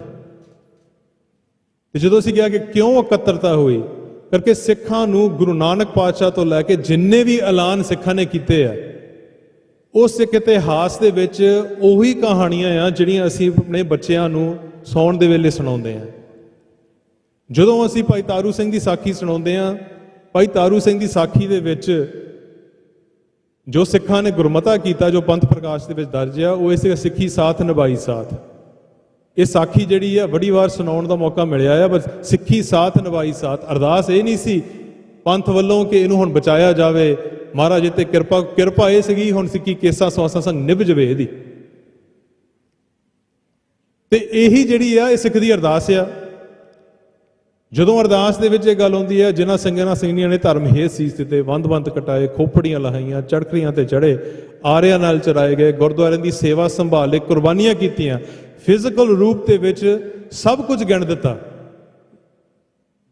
ਜਿਹੜੀਆਂ ਅਗਲੀਆਂ ਲਾਈਨਾਂ ਆ, ਧਰਮ ਨਹੀਂ ਹਾਰਿਆ, ਸਿੱਖੀ ਕੇਸਾ ਸਵਾਸਾ ਸੰਗ ਨਿਭਾਈ। ਅਸਲ ਗੱਲ ਤਾਂ ਇੱਥੇ ਸਾਡੇ ਤੇ ਅੱਜ ਆਉਂਦੀ ਹੈ ਕਿ ਧਰਮ ਨਹੀਂ ਹਾਰਨਾ ਤੇ ਸਿੱਖੀ ਕੇਸਾ ਸਵਾਸਾ ਸੰਗ ਨਿਭਾਉਣੀ। ਕਰਕੇ ਜਦੋਂ ਭਾਈ ਤਾਰੂ ਸਿੰਘ ਦੀ ਸ਼ਹੀਦੀ ਹੋ ਗਈ, ਉਦੋਂ ਵੀ ਪੰਥ ਪ੍ਰਕਾਸ਼ ਦੇ ਵਿੱਚ ਦਰਜ ਹੈ, ਸਤਿਗੁਰ ਪੈਜ ਖਾਲਸੇ ਰਾਖੀ, ਰਹੇ ਜਗਤ ਮੇ ਜੁਗ ਜੁਗ ਸਾਖੀ। ਕਿ ਸਤਿਗੁਰ ਨੇ ਇਸ ਸ਼ਹੀਦੀ ਦੇ ਵਿੱਚੋਂ ਖਾਲਸੇ ਦੀ ਪੈਜ ਰੱਖੀ ਹੈ। ਭਾਈ ਤਾਰੂ ਸਿੰਘ ਨਹੀਂ ਡੋਲਿਆ, ਜਿੱਤ ਫਤਿਹ ਭਾਈ ਤਾਰੂ ਸਿੰਘ ਦੀ ਹੋਈ ਹੈ, ਪੰਥ ਦੀ ਹੋਈ ਹੈ। 1986 ਤੋਂ ਬਾਅਦ ਸਾਨੂੰ ਭਾਈ ਅਨੋਖ ਸਿੰਘ, ਭਾਈ ਮਨੀ ਸਿੰਘ ਦੇ ਰੂਪ ਦੇ ਵਿੱਚ ਦਿਸੇ। ਭਾਈ ਗੁਰਦੇਵ ਸਿੰਘ ਦੇਬੂ ਜਿਹੜੇ ਉਹਨੂੰ ਉਬਾਲਿਆ ਗਿਆ, 18ਵੀਂ ਸਦੀ ਦਾ ਇਤਿਹਾਸ ਜਿਹੜਾ ਫਿਰ ਦੁਹਰਾਇਆ ਗਿਆ। ਇਹ ਸਾਨੂੰ ਇੱਕ ਮੌਕਾ ਮਿਲਿਆ ਦੇਖਣ ਲਈ ਕਿ ਜਦੋਂ ਐਲਾਨ ਹੁੰਦਾ ਆ, ਐਲਾਨ ਦੇ ਪਿੱਛੇ ਜਿਹੜੇ ਨਤੀਜੇ ਆ, ਸਿੱਖ ਨੇ ਬੜੀ ਚੜ੍ਹਦੀ ਕਲਾ ਦੇ ਵਿੱਚ ਉਹ ਅਪਣਾਏ ਆ।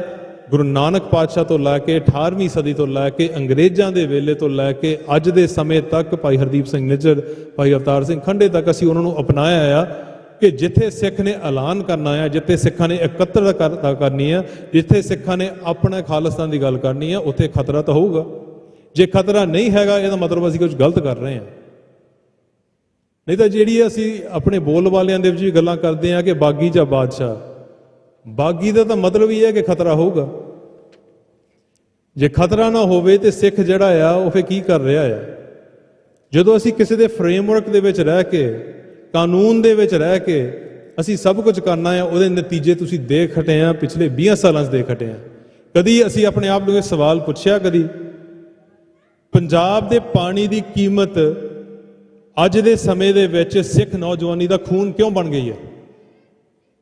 ਪੰਜਾਬੀ ਨੌਜਵਾਨਾਂ ਦੀ ਨਹੀਂ, ਪੰਜਾਬ ਦੇ ਪਾਣੀ ਦੀ ਕੀਮਤ ਜਿਹੜੀ ਆ ਉਹ ਸਿੱਖ ਨੌਜਵਾਨੀ ਦਾ ਖੂਨ ਆ।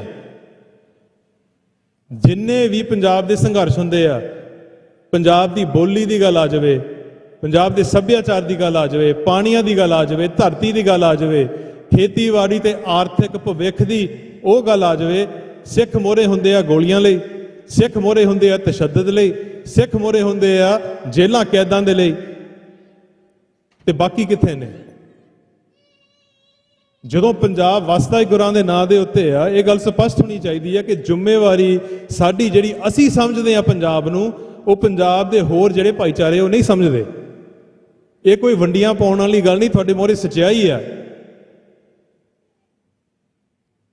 ਜੇ ਪੰਜਾਬ 'ਚ ਕੋਈ ਪ੍ਰੋਟੈਸਟ ਹੁੰਦਾ ਆ, ਸਿੱਖ ਨੌਜਵਾਨ ਦੇ ਮੱਥੇ ਦੇ ਵਿੱਚ ਕਿਉਂ ਗੋਲੀਆਂ ਵੱਜਦੀਆਂ ਆ?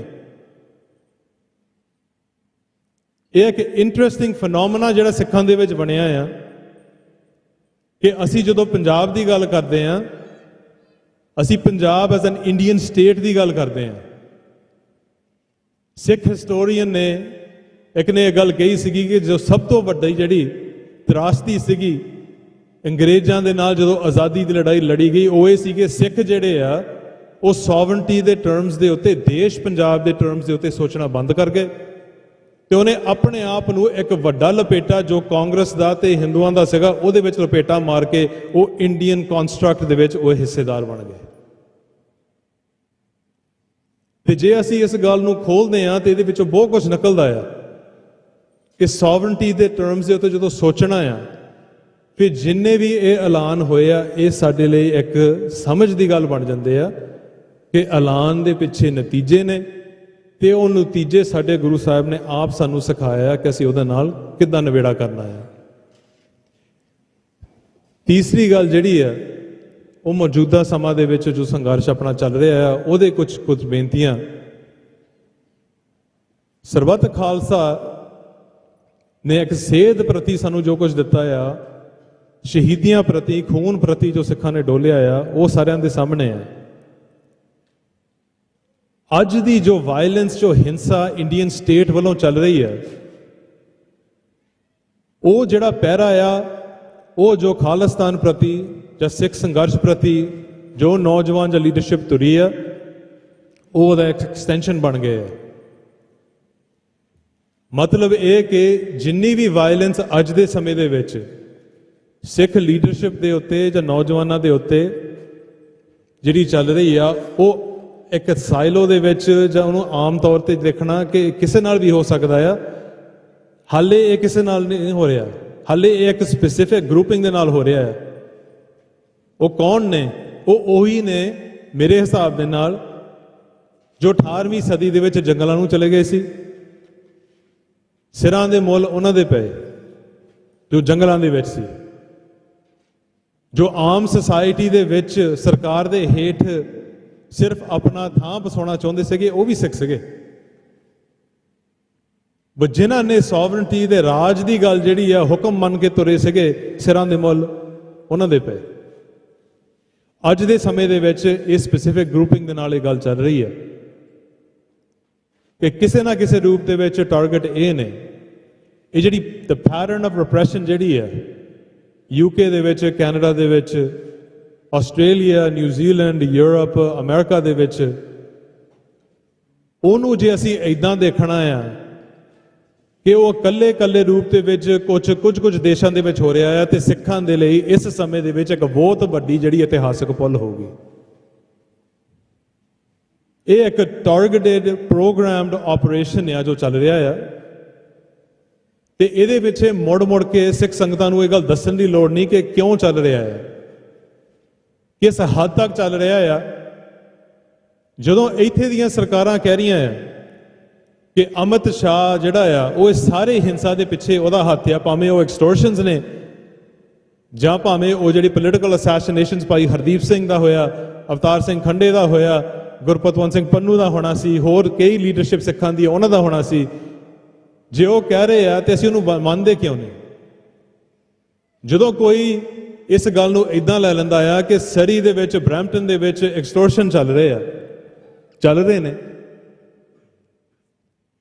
ਤੁਸੀਂ ਐਕਸਟੋਰਸ਼ਨ ਦੀ ਗੱਲ ਕਰਨੀ ਆ ਤੇ ਤੁਸੀਂ ਬਿਸ਼ਨੋਈ ਦੀ ਗੱਲ ਕਰਨੀ ਆ।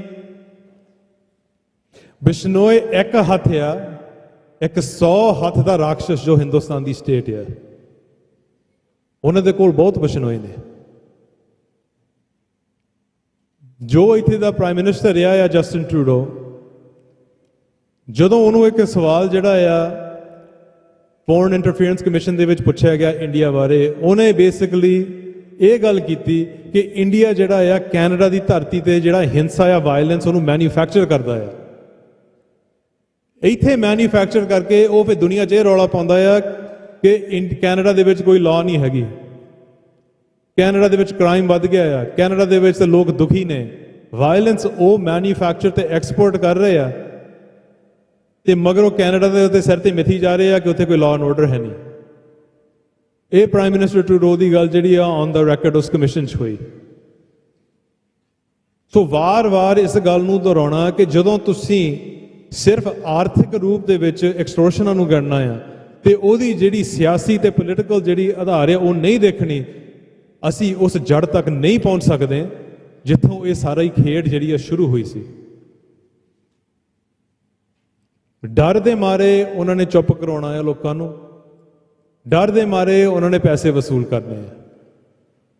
ਜਿਹੜੀ ਖੇਡ ਆ ਉਹ ਸੇਮ ਹੈ। ਉਹਨਾਂ ਨੇ ਇੱਕ ਬੰਦਾ ਇਹਨੂੰ ਲੈ ਕੇ ਉਹਦਾ ਚਿਹਰਾ ਬਣਾਤਾ, ਸੈਂਕੜੇ ਬੰਦੇ ਇੱਥੇ ਖੁੱਲ੍ਹੇਆਮ ਛੱਡ ਦਿੱਤੇ। ਜਦੋਂ ਉਹਨਾਂ ਨੂੰ ਪੋਲੀਟੀਕਲ ਅਸੈਸੀਨੇਸ਼ਨ ਦੀ ਲੋੜ ਸੀ, ਉਹਨਾਂ ਨੂੰ ਵਰਤਿਆ। ਨਹੀਂ ਤਾਂ ਤੁਸੀਂ ਆਪਣੀ ਮੌਜ ਮਸਤੀ ਕਰੋ, ਜਿਹਨੂੰ ਐਕਸਟੋਰਟ ਕਰਨਾ ਕਰੋ। ਹਾਲੇ ਤਾਂ ਸਿੱਖਾਂ ਦੀ ਵਾਰੀ ਆ, ਫਿਰ ਹਿੰਦੂਆਂ ਦੀ ਆਊਗੀ, ਫਿਰ ਗੋਰਿਆਂ ਦੀ ਆਊਗੀ। ਇਹਨੇ ਰੁਕਣਾ ਤਾਂ ਹੈ ਨਹੀਂ, ਇਹ ਤਾਂ ਪੈਸੇ ਦੀ ਖੇਡ ਆ। ਹਾਲੇ ਤਾਂ ਸਾਲ ਮਸੀਂ ਹੋਇਆ ਆ ਜਦੋਂ ਐਕਸਟੋਰਸ਼ਨ ਦੀ ਗੱਲ ਇੰਨੀ ਵੱਧ ਚੜ ਕੇ ਹੋ ਰਹੀ ਹੈ। ਹਾਲੇ ਤਾਂ ਸਾਲ ਹੀ ਹੋਇਆ। ਇਹਨੂੰ ਨੱਥ ਪਾਉਣ ਲਈ ਜਦੋਂ ਇੱਥੇ ਦੀ ਸਟੇਟ ਜਿਹੜੀ ਹੈ ਉਹ ਆਪ ਇਸ ਗੱਲ ਤੇ 1 ਸਾਲ ਦੇ ਵਿੱਚ ਯੂ ਟਰਨ ਮਾਰ ਲੈਂਦੀ ਆ ਕਿ ਇੰਡੀਅਨ ਸਟੇਟ ਇਹਦੇ ਪਿੱਛੇ ਆ, ਫਿਰ ਇਹਨੂੰ ਇੱਕ ਲੋਕਲਾਈਜ਼ਡ ਇਸ਼ੂ ਬਣਾ ਦਿੱਤਾ। ਹੁਣ ਇੰਡੀਆ ਦੀ ਗੱਲ ਨਹੀਂ ਹੁੰਦੀ। ਬਿਸ਼ਨੋਈ ਨੂੰ ਇੱਕ ਅੱਤਵਾਦੀ ਟੈਰਰਿਸਟ ਆਰਗੇਨਾਈਜੇਸ਼ਨ ਬਣਾ ਕੇ ਸਿੱਖਾਂ ਦੇ ਮੂਹਰੇ ਪੇਸ਼ ਕਰ ਦਿੱਤਾ, ਇੰਡੀਆ ਦਾ ਨਾਂ ਨਹੀਂ ਲਿਆ। ਪ੍ਰਿਸਕ੍ਰਿਪਸ਼ਨ ਜੀ ਵੀ ਜਦੋਂ ਕੋਈ ਜਥੇਬੰਦੀ ਦੀ ਹੁੰਦੀ ਆ ਜਾਂ ਕੋਈ ਗਰੁੱਪ ਦੀ ਹੁੰਦੀ ਆ ਟੈਰਰਿਜ਼ਮ ਦੇ ਲਈ, ਉਹਦੇ ਪਿੱਛੇ ਕੋਈ ਸਿਆਸੀ ਧਾਰਮਿਕ ਕੋਈ ਨਾ ਕੋਈ ਖਿਆਲਬਾਜ਼ੀ ਹੁੰਦੀ ਆ ਜਿਹਦੇ ਵਿੱਚ ਉਹਨਾਂ ਨੇ ਉਹ ਹਿੰਸਾ ਵਰਤਣਾ ਹੁੰਦਾ ਆ। ਬਿਸ਼ਨੋਈ ਦੇ ਕੋਲ ਕਿਹੜੀ ਹੈ? ਇੰਡੀਅਨ ਸਟੇਟ ਦੇ ਕੋਲ ਤਾਂ ਹੈਗੀ ਆ ਜੋ ਉਹਨੂੰ ਵਰਤ ਰਹੇ ਆ। ਆਪ ਉਹਨਾਂ ਨੇ ਇਹ ਗੱਲ ਆਖੀ ਅਕਤੂਬਰ 2024 ਦੇ ਵਿੱਚ ਕਿ ਇਹਦੇ ਪਿੱਛੇ ਅਮਿਤ ਸ਼ਾਹ ਦਾ ਹੱਥ ਆ। ਬਾਅਦ ਦੇ ਵਿੱਚ ਭਾਵੇਂ ਉਹ ਮੋਦੀ ਆ, ਜੈ ਸ਼ੰਕਰ ਆ, ਹੁਣ ਦੋ ਬੁਲਾ ਰਿਹਾ ਆ, ਜਿਹਨੇ ਸਿੱਖਾਂ ਦਾ ਰੱਜ ਕੇ ਘਾਣ ਕੀਤਾ 1984 ਤੋਂ ਲੈ ਕੇ ਹੁਣ ਤੱਕ। ਸੋ ਸਾਨੂੰ ਇੱਥੇ ਵੀ ਇਹ ਗੱਲ ਜਿਹੜੀ ਮੰਨਣੀ ਪੈਣੀ ਹੈ ਕਿ ਜਿਸ ਸਿਚੁਏਸ਼ਨ ਦੇ ਵਿੱਚ ਸਾਨੂੰ ਪਾਇਆ ਜਾ ਰਿਹਾ ਹੈ, ਇਹਦੇ ਵਿੱਚ ਅਸੀਂ ਕਿਹੜਾ ਜਵਾਬ ਦੇਣਾ ਆ, ਕਿਸ ਤਰੀਕੇ ਦੇ ਨਾਲ ਦੇਣਾ। ਇਹਦੇ ਵਿੱਚ ਲੌਬੀ ਵੀ ਆ, ਡਿਪਲੋਮੇਸੀ ਵੀ ਆ, ਮੀਡੀਆ ਵੀ ਆ, ਐਕੈਡਮੀਆ ਵੀ ਆ। ਸਾਰੇ ਜਿਹੜੇ ਰਾਹ ਸਾਡੇ ਲਈ ਖੁੱਲੇ ਆ ਸਾਨੂੰ ਅਪਣਾਉਣੇ ਪੈਣੇ ਆ। ਜਥੇਬੰਦੀਆਂ ਆਪਣੀਆਂ ਕੰਮ ਕਰ ਰਹੇ ਆ, ਪਰ ਤੁਸੀਂ ਐਜ਼ ਅ ਸਿੱਖ ਸੰਗਤ ਤੁਹਾਡੇ ਮਨਾਂ ਦੇ ਵਿੱਚ ਵੀ ਇਹ ਗੱਲ ਜਿਹੜੀ ਪਹਿਲਾਂ ਬੈਠਣੀ ਪੈਣੀ ਹੈ ਕਿ ਤੁਸੀਂ ਇੰਡੀਅਨ ਸਟੇਟ ਦੇ ਹਿੱਸੇਦਾਰ ਨਹੀਂ ਹੈਗੇ। ਡਰ ਦੇ ਮਾਰੇ ਬੰਦੇ ਇਸ ਗੱਲ ਥੱਲੇ ਆ ਜਾਂਦੇ ਆ ਕਿ ਸਾਡਾ ਦੇਸ਼ ਆ। ਜੋ ਅਸੀਂ ਕਈ ਵਾਰ ਗੱਲ ਦੁਹਰਾ ਹਟੇ ਆ, ਜਦੋਂ ਕਹਿੰਦੇ ਆ ਕਿ ਪੰਜਾਬ ਦੇ ਵਿੱਚ ਸ਼ਾਂਤੀ ਆ, ਪੰਜਾਬ ਦੇ ਵਿੱਚ ਕੋਈ ਸ਼ਾਂਤੀ ਨਹੀਂ ਹੈਗੀ। ਪੰਜਾਬ ਦੇ ਵਿੱਚ ਇੱਕ ਚੁੱਪ ਆ। ਤੇ ਜੋ ਸਿੱਖ ਜਥੇਬੰਦੀਆਂ ਆ, ਐਕਟਿਵਿਸਟ ਨੇ, ਉਹ ਪੰਜਾਬ ਦੀ ਕੋਈ ਸ਼ਾਂਤੀ ਭੰਗ ਕਰਨ ਲਈ ਨਹੀਂ ਤੁਰੇ, ਉਹ ਪੰਜਾਬ ਦੀ ਚੁੱਪ ਭੰਗ ਕਰਨ ਲਈ ਤੁਰੇ ਆ। ਚੁੱਪ ਨੂੰ ਤੁਸੀਂ ਸ਼ਾਂਤੀ ਨਹੀਂ ਕਹਿ ਸਕਦੇ। ਚੁੱਪ ਕਿਉਂ ਨੇ ਸਿੱਖ? ਕਿਉਂਕਿ 10-15 ਸਾਲ ਦੇ ਵਿੱਚ ਜੋ ਸਿੱਖਾਂ ਨੇ ਆਪਣੇ ਪਿੰਡੇ ਤੇ ਹੰਡਾਇਆ ਪੰਜਾਬ ਦੇ ਵਿੱਚ, ਸਿੱਖਾਂ ਨੂੰ ਇਸ ਗੱਲ ਦਾ ਪਤਾ ਆ ਕਿ ਇਸ ਗੱਲ ਦਾ ਨਤੀਜਾ ਕੀ ਹੋਣਾ ਆ। ਪਰ ਸਿੱਖਾਂ ਨੇ 1984 ਦੇ ਵਿੱਚ ਵੀ ਇਹੀ ਕੀਤਾ, ਅੱਗੇ ਵੀ ਇਹੀ ਹੋਣਾ ਆ ਕਿ ਸਿੱਖਾਂ ਨੇ ਕੁਝ ਸਮਾਂ ਚੁੱਪ ਹੋ ਸਕਦੇ ਆ, ਪਰ ਤੁਸੀਂ ਉਹ ਉਬਾਲਾ ਹੁਣ ਦੇਖ ਰਹੇ ਆ ਪੰਜਾਬ ਦੇ ਵਿੱਚ। ਭਾਵੇਂ ਉਹ ਕਿਸਾਨੀ ਮੋਰਚੇ ਦੇ ਵਿੱਚ, ਭਾਵੇਂ ਹਰੇਕ ਮੋਰਚੇ ਦੇ ਵਿੱਚ ਤੁਸੀਂ ਖਾਲਿਸਤਾਨ ਦੇ ਨਾਅਰੇ ਸੁਣਨੇ ਆ, ਤੁਸੀਂ ਖਾਲਿਸਤਾਨ ਦੇ ਝੰਡੇ ਦੇਖਣੇ ਆ, ਤੁਸੀਂ ਅਕਾਲ ਤਖਤ ਸਾਹਿਬ ਦੇ ਅੱਗੇ ਤੋਂ ਇਕੱਤਰਤਾ ਹੋ ਰਹੀਆਂ ਉਹ ਦੇਖਣੀਆਂ ਆ। ਇਹ ਸਭ ਕੁਝ ਸਾਡੇ ਸਾਹਮਣੇ ਹੋ ਰਿਹਾ ਹੈ। ਇੱਕ ਉਬਾਲੇ ਵੱਲ ਨੂੰ ਜਦੋਂ ਗੱਲ ਜਾ ਰਹੀ ਹੈ, ਉਹਦੇ ਵਿੱਚ ਫਿਰ ਸਿੱਖ ਨੌਜਵਾਨੀ ਜਿਹੜੀ ਹੈ ਉਹਨੂੰ ਤੈਅ ਕਰਨਾ ਪੈਣਾ ਆ ਕਿ ਉਹ ਕਿੱਧਰ ਨੂੰ ਜਾਊਗੀ, ਤੇ ਉਹ ਪੰਜਾਬ ਜਿਹੜਾ ਆ ਉਹ ਤੈਅ ਕਰੂਗਾ। ਬਾਹਰਲੇ ਦੇਸ਼ਾਂ ਦੇ ਵਿੱਚ ਬਹਿ ਕੇ ਮੇਰੇ ਵਰਗੇ ਉੱਪਰ ਕਿ ਤੁਸੀਂ ਆਹ ਕਰੋ ਜਾਂ ਆਹ ਕਰੋ, ਉਹ ਗੱਲ ਨਹੀਂ ਬਣਦੀ। ਅਸੀਂ ਜੋ ਬਾਹਰ ਅਸੀਂ ਜ਼ਿੰਮੇਵਾਰੀਆਂ ਨਿਭਾ ਸਕਦੇ ਹਾਂ ਅੰਤਰਰਾਸ਼ਟਰੀ ਪੱਧਰ ਦੇ ਉੱਤੇ, ਅਸੀਂ ਉਹ 'ਤੇ ਫੋਕਸ ਕਰੀਏ, ਤੇ ਜੋ ਪੰਜਾਬ ਦੇ ਨੌਜਵਾਨਾਂ ਨੇ ਕਰਨਾ ਹੈ ਉਹਦਾ ਸਾਥ ਬਣਨ ਦਾ ਅਸੀਂ ਕੋਈ ਕੋਸ਼ਿਸ਼ ਕਰੀਏ। ਅੱਜ ਦੇ ਹਾਲਾਤ ਜੀਓਪੋਲਿਟਿਕਲੀ ਇਦਾਂ ਦੇ ਆ, ਜਦੋਂ ਅਸੀਂ ਕੋਈ ਇੰਟਰਨੈਸ਼ਨਲ ਏਜੰਸੀ ਵੱਲ ਦੇਖਦੇ ਹਾਂ, ਉਹਦੇ ਵਿੱਚ ਯੂਨਾਈਟਿਡ ਨੇਸ਼ਨਸ ਦੀ ਗੱਲ ਕਈ ਵਾਰ ਆਉਂਦੀ ਆ। ਯੂਨਾਈਟਿਡ ਨੇਸ਼ਨਸ ਨੇ 2 ਦਿਨ ਪਹਿਲਾਂ ਉਹਨਾਂ ਦਾ ਜਨਰਲ ਸੈਕਟਰੀ ਨੇ ਇੱਕ ਬਿਆਨ ਦਿੱਤਾ ਕਿ ਜਿਹੜੇ ਦੇਸ਼ ਨੇ ਜੇ ਉਹ ਸਾਨੂੰ ਉਹਨਾਂ ਦਾ ਜਿਹੜਾ ਮੈਂਬਰਸ਼ਿਪ ਫੀ ਨਹੀਂ ਦਿੰਦੇ, ਤੇਜ਼ੀ ਦੇ ਨਾਲ ਯੂਨਾਈਟਿਡ ਨੇਸ਼ਨਸ ਜਿਹੜਾ ਹੈ ਉਹ ਬੈਂਕਰਪਟ ਹੋਣ ਨੂੰ ਜਾ ਰਿਹਾ ਹੈ, ਉਹ ਕੰਮ ਨਹੀਂ ਕਰ ਸਕਦਾ ਆਪਣਾ। ਤਕਰੀਬਨ ਆਲਮੋਸਟ 1.5 ਤੋਂ 2 ਬਿਲੀਅਨ ਡਾਲਰ ਜਿਹੜਾ ਆ ਬੈਕਲੌਗ ਹੋਇਆ ਆ, ਯੂਨਾਈਟਿਡ ਨੇਸ਼ਨਸ ਨੂੰ ਨਹੀਂ ਮਿਲ ਰਿਹਾ। ਦੂਜੇ ਪਾਸੇ ਦੁਨੀਆ ਦੀ ਜਿਹੜੀਆਂ ਕਹਿ ਲਓ ਕਿ ਤਾਕਤਾਂ ਨੇ, ਯੂਨਾਈਟਿਡ ਸਟੇਟਸ ਨੇ ਆਪਣੇ ਕਈ ਖਿੱਤਿਆਂ ਦੇ ਵਿੱਚੋਂ UN ਤੋਂ ਆਪਣੇ ਬੰਦੇ ਪਿੱਛੇ ਕਰ ਲਏ ਆ। ਇਹਨੂੰ ਤੁਸੀਂ ਪ੍ਰੈਸ਼ਰ ਟੈਕਟਿਕ ਸਮਝੋ, ਇਹਨੂੰ ਤੁਸੀਂ ਇਹ ਸਮਝੋ ਕਿ ਜੋ ਬੋਰਡ ਬਣਾ ਰਹੇ ਆ ਉਹ ਇੱਕ UN ਦੀ ਰਿਪਲੇਸਮੈਂਟ ਆ। ਪਰ ਇਹਦਾ ਕਹਿਣ ਦਾ ਮਤਲਬ ਇਹ ਆ ਕਿ ਜਿੱਥੇ ਅਸੀਂ ਆਪਣੀ ਆਸ ਰੱਖੀ ਆ ਉਹ ਆਪ ਇੰਨੇ ਅਨਸਟੇਬਲ ਆ ਕਿ ਉਹਨਾਂ ਨੂੰ ਨਹੀਂ ਪਤਾ ਉਹ ਕੱਲ ਰਹਿਣੇ ਜਾਂ ਨਹੀਂ ਰਹਿਣੇ। ਅਸੀਂ ਉਹਨਾਂ 'ਚ ਆਸ ਰੱਖੀ ਹੈ।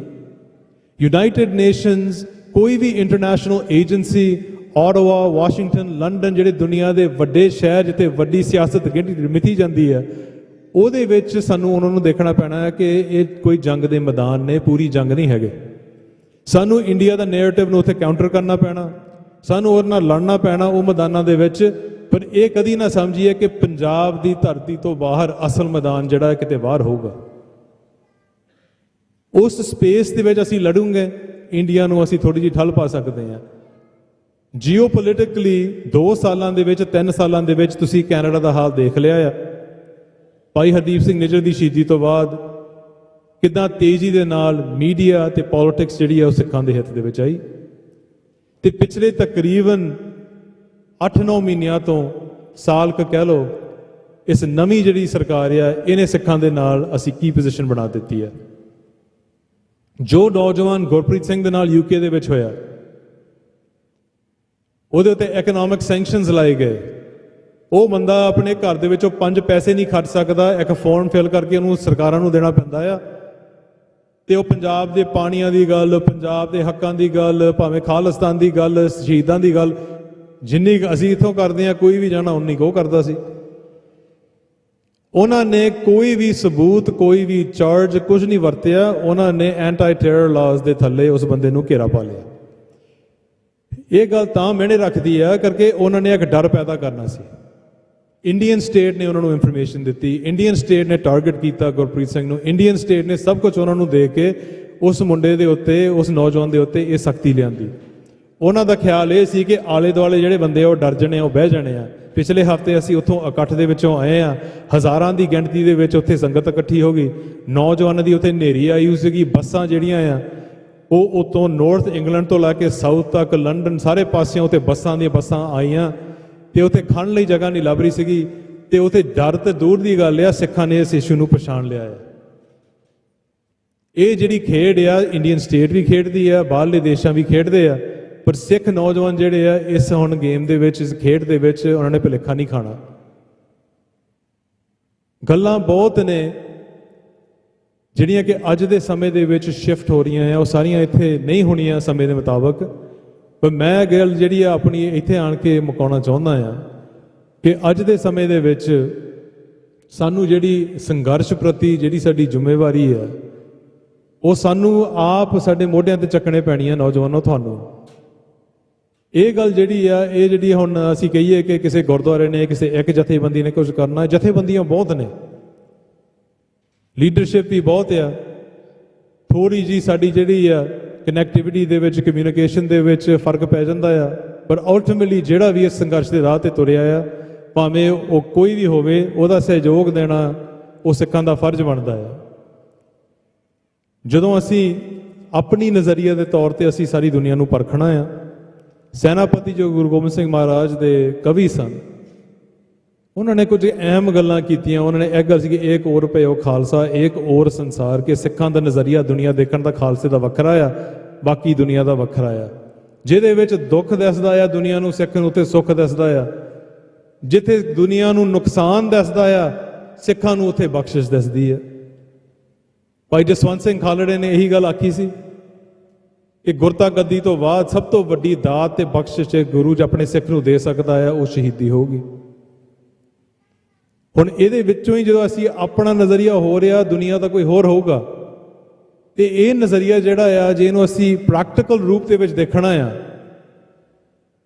ਇਹਨੂੰ ਸਿਰਫ ਗੁਰੂ ਗੋਬਿੰਦ ਸਿੰਘ ਮਹਾਰਾਜ ਦਾ ਜਿਹੜਾ ਸਫ਼ਰ ਆ, ਆਨੰਦਪੁਰ ਦੇ ਕਿਲੇ ਤੋਂ ਲੈ ਕੇ ਤਲਵੰਡੀ ਸਾਬੋ ਤੱਕ, ਸਿੱਖ ਨੂੰ ਸਭ ਕੁਝ ਉਸ ਸਫ਼ਰ ਦੇ ਵਿੱਚੋਂ ਮਿਲ ਜਾਣਾ। ਜਦੋਂ ਉਹ ਘੇਰੇ ਦੇ ਵਿੱਚ ਸਨ, ਆਨੰਦਪੁਰ ਸਾਹਿਬ ਦੇ ਵਿੱਚ 2000 ਸਿੱਖ ਸਨ। ਜਦੋਂ ਘੇਰਾ ਛੱਡਿਆ ਤਕਰੀਬਨ 400 ਰਹਿ ਗਏ। ਸਰਸਾ ਤੱਕ ਪਹੁੰਚੇ, ਤਕਰੀਬਨ 200 ਰਹਿ ਗਏ। ਸਰਸਾ ਪਾਰ ਕੀਤੀ, ਤਕਰੀਬਨ 45 ਰਹਿ ਗਏ। ਚਮਕੌਰ ਦੀ ਗੜੀ ਦੇ ਵਿੱਚ ਸਾਹਿਬਜ਼ਾਦੇ ਉੱਥੇ ਸ਼ਹੀਦ ਹੋਏ, 5 ਪਿਆਰਿਆਂ ਦੇ ਵਿੱਚੋਂ ਸਿੰਘ ਸ਼ਹੀਦ ਹੋਏ। ਤਕਰੀਬਨ 2-3 ਸਿੰਘਾਂ ਦੇ ਨਾਲ ਉਹ ਤੁਰੇ, ਮਾਛੀਵਾੜੇ ਦੇ ਵਿੱਚ ਇਕੱਲੇ ਰਹੇ। ਤਲਵੰਡੀ ਸਾਬੋ ਪਹੁੰਚੇ, ਵਿਵਾਦ ਵਿੱਚ ਸਦਾ ਲਈ ਉਹ ਪੰਜਾਬ ਛੱਡ ਦਿੰਦੇ ਆ। ਇਸ ਸਫ਼ਰ ਦੇ ਵਿੱਚ ਜਦੋਂ ਵੱਡੇ ਸਾਹਿਬਜ਼ਾਦਿਆਂ ਦੀ ਸ਼ਹੀਦੀ ਹੁੰਦੀ ਹੈ, ਸੈਨਾਪਤੀ ਲਿਖਦਾ ਆ ਕਿ ਉਦੋਂ ਗੁਰੂ ਪਾਤਸ਼ਾਹ ਨੇ, ਉਹਨੇ ਗੁਰਸੋਭਾ 'ਚ ਲਿਖਿਆ, ਉਦੋਂ ਗੁਰੂ ਪਾਤਸ਼ਾਹ ਨੇ ਇਹ ਗੱਲ ਆਖੀ, ਅੱਜ ਖਾਸ ਪਏ ਖਾਲਸੇ ਸਤਿਗੁਰ ਕੇ ਦਰਬਾਰ, ਕਿ ਅੱਜ ਇਸ ਸ਼ਹੀਦੀ ਤੋਂ ਬਾਅਦ ਇਹ ਖਾਲਸਿਆਂ ਨੂੰ, ਇਹ ਸਾਹਿਬਜ਼ਾਦਿਆਂ ਨੂੰ ਸਤਿਗੁਰ ਦੇ ਦਰਬਾਰ ਦੇ ਵਿੱਚ ਜਗ੍ਹਾ ਮਿਲੀ ਹੈ। ਇਹ ਨਜ਼ਰੀਆ ਆ ਸਾਡਾ, ਇਹ ਗੁਰੂ ਨੇ ਸਿਖਾਇਆ, ਕੋਈ ਸਾਡੇ ਵਰਗੇ ਬੁਲਾਰੇ ਨਹੀਂ ਬੋਲ ਰਹੇ ਸਟੇਜ ਤੋਂ, ਇਹ ਗੁਰੂ ਨੇ ਸਿਖਾਇਆ ਸਾਨੂੰ। ਛੋਟੇ ਸਾਹਿਬਜ਼ਾਦੇ ਕਥਾ ਗੁਰੂ ਕੀ ਸੁਥਾਨ ਉਸ ਸਮੇਂ ਦੇ ਵਿੱਚ ਲਿਖੀ ਗਈ, ਤੇ ਉਹਦੇ ਵਿੱਚ ਜਦੋਂ ਛੋਟੇ ਸਾਹਿਬਜ਼ਾਦਿਆਂ ਨੂੰ ਵਜ਼ੀਰ ਖਾਨ ਅੱਗੇ ਪੇਸ਼ ਕਰਨ ਲਈ ਸਮਾਂ ਆ ਗਿਆ, ਬਾਬਾ ਫਤਿਹ ਸਿੰਘ ਤੇ ਬਾਬਾ ਜ਼ੋਰਾਵਰ ਸਿੰਘ ਆਪੋ ਵਿੱਚ ਗੱਲ ਕਰ ਰਹੇ ਹੈ, ਤੇ ਕਥਾ ਗੁਰੂ ਕੇ ਸਥਾਨ ਦੇ ਵਿੱਚ ਲਿਖਿਆ ਹੈ ਕਿ ਜ਼ੋਰਾਵਰ ਸਿੰਘ ਐਸੇ ਭੰਨੇ ਕਿਉਂ ਪਾਈ ਅਬ ਕਿਉਂ ਕਰ ਬੰਨੇ, ਤੇ ਫਤਿਹ ਸਿੰਘ ਤਬ ਕਹਿਓ ਬਖਿਆਨ 10 ਪਾਤਸ਼ਾਹੀ ਹੋਵੇ ਹਾਨ। ਬਾਬਾ ਜ਼ੋਰਾਵਰ ਸਿੰਘ ਪੁੱਛ ਰਹੇ ਨੇ ਕਿ ਹੁਣ ਸੱਦਾ ਆ ਗਿਆ ਆ, ਹੁਣ ਭਾਈ ਦੱਸ, ਹੁਣ ਅੰਦਰ ਜਾ ਕੇ ਪੇਸ਼ ਹੋਣਾ ਆ, ਕੀ ਕਰਨਾ ਆ? ਤੇ ਫਤਿਹ ਸਿੰਘ ਅੱਗੇੋਂ ਬਾਬਾ ਫਤਿਹ ਸਿੰਘ ਕਹਿ ਰਹੇ ਆ ਕਿ 10 ਪਾਤਸ਼ਾਹੀ ਹੋਵੇ ਹਾਨ, ਅਸੀਂ ਉਹ ਕਰਨਾ ਆ ਕਿ 10 ਪਾਤਸ਼ਾਹਾਂ ਦੀ ਨਜ਼ਰ ਸਾਡੇ ਉੱਤੇ ਹੋਵੇ, ਉਦਾਂ ਹੀ ਬੋਲਣਾ, ਉਦਾਂ ਹੀ ਅਸੀਂ ਕਦਮ ਚੁੱਕਣਾ ਆ, ਉਦਾਂ ਹੀ ਜਵਾਬ ਦੇਣਾ ਆ। ਇਦਾਂ ਤਿਆਰ ਕੀਤੇ ਗਏ ਸੀ ਛੋਟੇ ਸਾਹਿਬਜ਼ਾਦੇ। ਇਹ ਰੱਬੀ ਰੂਹਾਂ, ਪਰ ਅਸੀਂ ਵੀ ਗੁਰੂ ਦੇ ਪੁੱਤਰਿਆਂ ਕੋਈ ਘੱਟ ਨਹੀਂ ਹੈਗੇ। ਜਦੋਂ ਗੱਲ ਆਉਂਦੀ ਹੈ ਕਿ ਕੁਰਬਾਨੀਆਂ ਦੀ ਤੇ ਉਹਨਾਂ ਦੇ ਪਾਏ ਪੂਰਨੇ ਤੇ ਚੱਲਣ ਦੀਆਂ, ਅਸੀਂ ਉਹਨਾਂ ਵਰਗੇ ਨਹੀਂ ਬਣ ਸਕਦੇ, ਪਰ ਅਸੀਂ ਗੁਰੂ ਦੇ ਪੁੱਤਰ ਤਾਂ ਹਾਂ, ਪਚੰਗੀ ਪਚੰਗਣ ਤਾਂ ਹਾਂ। ਇਸ ਸਭ ਕਾਸੇ ਦੇ ਵਿੱਚ ਜਦੋਂ ਅਸੀਂ ਸਰਬੱਤ ਖਾਲਸੇ ਦੇ ਵਿੱਚੋਂ ਕੁਝ ਲੈਣਾ ਆ, ਕੁਝ ਸਿੱਖ ਕੇ ਜਾਣਾ ਆ, ਸਿੱਖਣ ਲਈ ਬਹੁਤ ਕੁਛ ਆ। ਮੈਂ ਬਾਬਾ ਗੁਰਬਚਨ ਸਿੰਘ ਮਾਨੋਚਾਲ ਨੇ ਜੋ ਅਪ੍ਰੈਲ 1986 ਦੇ ਵਿੱਚ ਖਾਲਿਸਤਾਨ ਦੇ ਐਲਾਨਨਾਮੇ ਦੇ ਉੱਤੇ ਜੋ ਗੱਲ ਆਖੀ, ਹੋ ਸਕਦਾ ਉਹੀ ਸਭ ਤੋਂ ਵੱਡੀ ਗੱਲ ਹੋਵੇ। ਇਹ ਗੱਲ ਨੂੰ ਸੈਪਰੇਟ ਕਰਨਾ ਕਿ ਸਾਡੇ ਵਿੱਚ ਤੇ ਉਹਨਾਂ ਦੇ ਵਿੱਚ ਕੀ ਫਰਕ ਆ, ਤੇ ਉਹ ਫਰਕ ਪਛਾਣੋਗੇ ਤੇ ਜਿਹੜੀ ਸੁਤੰਤਰਤਾ ਆ, ਜਿੱਦਾਂ ਭਾਈ ਬਲਬੀਰ ਸਿੰਘ ਭਰਪੂਰ ਨੇ ਗੱਲ ਕਹੀ ਸੀ, ਸਾਡੇ ਦਰਵਾਜ਼ੇ ਦੀ ਤਹਿਸੀਲ ਤੱਕ ਆਪ ਆਊਗੀ ਖਾਲਿਸਤਾਨ ਦੇ ਰੂਪ ਦੇ ਵਿੱਚ। ਬਾਬਾ ਮਾਨੋਚਾਲ ਨੇ ਕਿਹਾ ਕਿ ਇਹ ਰਾਹ ਖਾਲਸੇ ਦਾ ਹੁਣ ਇਹ ਬਣ ਗਿਆ ਆ, ਜਾਂ ਤਾਂ ਹੁਣ ਤਖਤ ਆ ਜਾਂ ਤਖਤ ਆ, ਜਾਂ ਤਾਂ ਸਿੱਖ ਰਾਜ ਕਰੂਗਾ ਜਾਂ ਸੰਘਰਸ਼ ਕਰੂਗਾ, ਤਖਤਾਂ ਤੇ ਸ਼ਹੀਦੀਆਂ ਹੋਣਗੀਆਂ। ਤੇ ਵਾਕਈ ਉਹੀ ਸਭ ਕੁਝ ਹੋਇਆ। ਅੱਜ ਉਹ ਐਲਾਨ ਜਿਹੜਾ ਆ, ਅੱਜ ਵੀ ਉਹੀ ਐਲਾਨ ਆ। ਲੱਖਾਂ ਦੇ ਰੂਪ ਦੇ ਵਿੱਚ ਸਰੀਰ ਸਿੱਖਾਂ ਦੇ ਹੋਣ, ਉਹ ਕਰੋੜ ਪ੍ਰਤੀ ਰੂਪ ਹੋਣਗੇ। ਇੱਕ ਸਿੱਖ ਰਹਿ ਜਾਵੇ, 1.25 ਲੱਖ ਹੋਵੇ ਤਾਂ ਵੀ ਠੀਕ ਆ। ਸਾਡਾ ਸੰਘਰਸ਼ ਜਿਹੜਾ ਉਹ ਸਦੀਵੀ ਆ, ਭਾਈ ਸੁੱਖੇ ਜਿੰਦੇ ਦੇ ਕਹਿਣ ਦੇ ਮੁਤਾਬਕ। ਤੇ ਗੁਰੂ ਗੋਬਿੰਦ ਸਿੰਘ ਮਹਾਰਾਜ ਦੇ ਬੋਲਾਂ ਤੇ ਮੈਂ ਇੱਥੇ ਆਪਣੀ ਗੱਲ ਖਤਮ ਕਰਦਾ ਹਾਂ ਕਿ ਕਹਿਓ ਪ੍ਰਭੂ ਸੋ ਪਾਖੋ, ਕਿਸੂ ਨਾ ਕਾਨ ਰਾਖੋ, ਕਿ ਪ੍ਰਭੂ ਪਰਮੇਸ਼ਵਰ ਅਕਾਲ ਪੁਰਖ ਦੇ ਅੱਗੇ ਸਿੱਖ ਦਾ ਸੀਸ ਝੁਕਦਾ। ਕੋਈ ਵੀ ਦੁਨਿਆਵੀ ਤਾਕਤ ਹੋਵੇ, ਕੋਈ ਵੀ ਮਿਲਟਰੀ ਫੌਜ ਜਿੰਨੀ ਮਰਜ਼ੀ ਆ ਜਾਵੇ, ਸਿੱਖ ਦਾ ਸੀਸ ਉੱਥੇ ਨਹੀਂ ਝੁਕ ਸਕਦਾ। ਭੁੱਲਾਂ ਚੁੱਕਾਂ ਦੀ ਖਿਮਾ। ਆਪ ਜੀ ਦਾ ਬਹੁਤ ਬਹੁਤ ਧੰਨਵਾਦ। ਤੁਸੀਂ ਇੱਕ ਇਤਿਹਾਸਕ ਮੌਕੇ ਦੇ ਜਿਹੜੇ ਵਰ੍ਹੇਗੰਢ ਦੇ ਉੱਤੇ ਤੁਸੀਂ ਇੱਥੇ ਪਹੁੰਚੇ ਆ, ਤੁਸੀਂ ਇੱਥੇ ਆਣ ਕੇ ਉਹ ਸ਼ਹੀਦਾਂ ਨੂੰ ਯਾਦ ਕੀਤਾ, ਤੁਸੀਂ ਇੱਥੇ ਆਣ ਕੇ ਗੁਰਸੰਗਤ ਕੀਤੀ। ਇਹਦੇ ਲਈ ਆਪ ਜੀ ਦੇ ਅੱਗੇ ਆਉਣ ਪੇਸ਼ ਹੋਣ ਦਾ ਇੱਕ ਮੌਕਾ ਮਿਲਿਆ, ਉਹਦੇ ਲਈ ਆਪ ਜੀ ਦਾ ਬਹੁਤ ਬਹੁਤ ਧੰਨਵਾਦ। ਗੁਰਫਤਿਹ ਪ੍ਰਵਾਨ ਕਰਨੀ। ਵਾਹਿਗੁਰੂ ਜੀ ਕਾ ਖਾਲਸਾ, ਵਾਹਿਗੁਰੂ ਜੀ ਕੀ ਫਤਿਹ।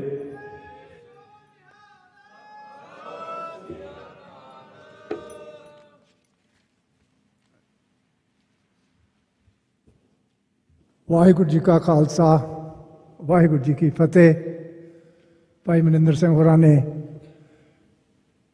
ਪੁਰਾਤਨ ਇਤਿਹਾਸ 18ਵੀਂ ਸਦੀ ਤੋਂ ਲੈ ਕੇ ਮੌਜੂਦਾ ਸੰਘਰਸ਼ ਦੇ ਤੱਕ ਬੜੇ ਵਿਸਥਾਰ ਦੇ ਨਾਲ ਚਾਨਣਾ ਉਹਦੇ 'ਤੇ ਪਾਇਆ ਹੈਗਾ।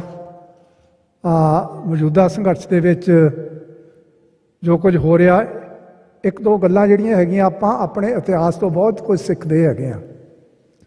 ਪਿਛੋਕੜ ਦੇ ਵਿੱਚ ਸਾਡੇ ਬਜ਼ੁਰਗਾਂ ਨੇ, ਗੁਰੂ ਸਾਹਿਬਾਨਾਂ ਨੇ, ਜਾਂ ਉਹਨਾਂ ਤੋਂ ਬਾਅਦ ਉਹਨਾਂ ਦਾ ਜਿਹੜਾ ਇਤਿਹਾਸ ਲਿਖਿਆ ਗਿਆ, ਉਹਦੇ ਵਿੱਚ ਜਿਹੜੀਆਂ ਚੀਜ਼ਾਂ ਲਿਖੀਆਂ ਗਈਆਂ, ਸਾਡੇ ਬੋਲੇ ਜਿਹੜੇ ਹੈਗੇ ਆ, ਉਹ ਸਾਨੂੰ ਸ਼ਕਤੀ ਪ੍ਰਦਾਨ ਕਰਦੇ ਹੈਗੇ ਆ। ਜਦੋਂ ਵੀ ਅਸਾਂ ਸਟੇਜ ਤੋਂ ਜਾਂ ਕਿਤੇ ਵੀ ਇਕੱਠ ਦੇ ਵਿੱਚ ਇਹ ਕਹਿੰਦੇ ਹੈਗੇ, ਕੋਊ ਕਿਸੇ ਕੋ ਰਾਜ ਨਾ ਦੇ ਹੈ, ਜੋ ਲੈ ਹੈ ਨਿਜ ਬਲ ਸੇ ਲੈ ਹੈ, ਉਦੋਂ ਸਾਡਾ ਆਪਣਾ ਸਰੀਰ ਜਿਹੜਾ ਆਪਣੇ ਆਪ ਜੋਸ਼ ਦੇ ਵਿੱਚ ਆ ਜਾਂਦਾ ਹੈਗਾ।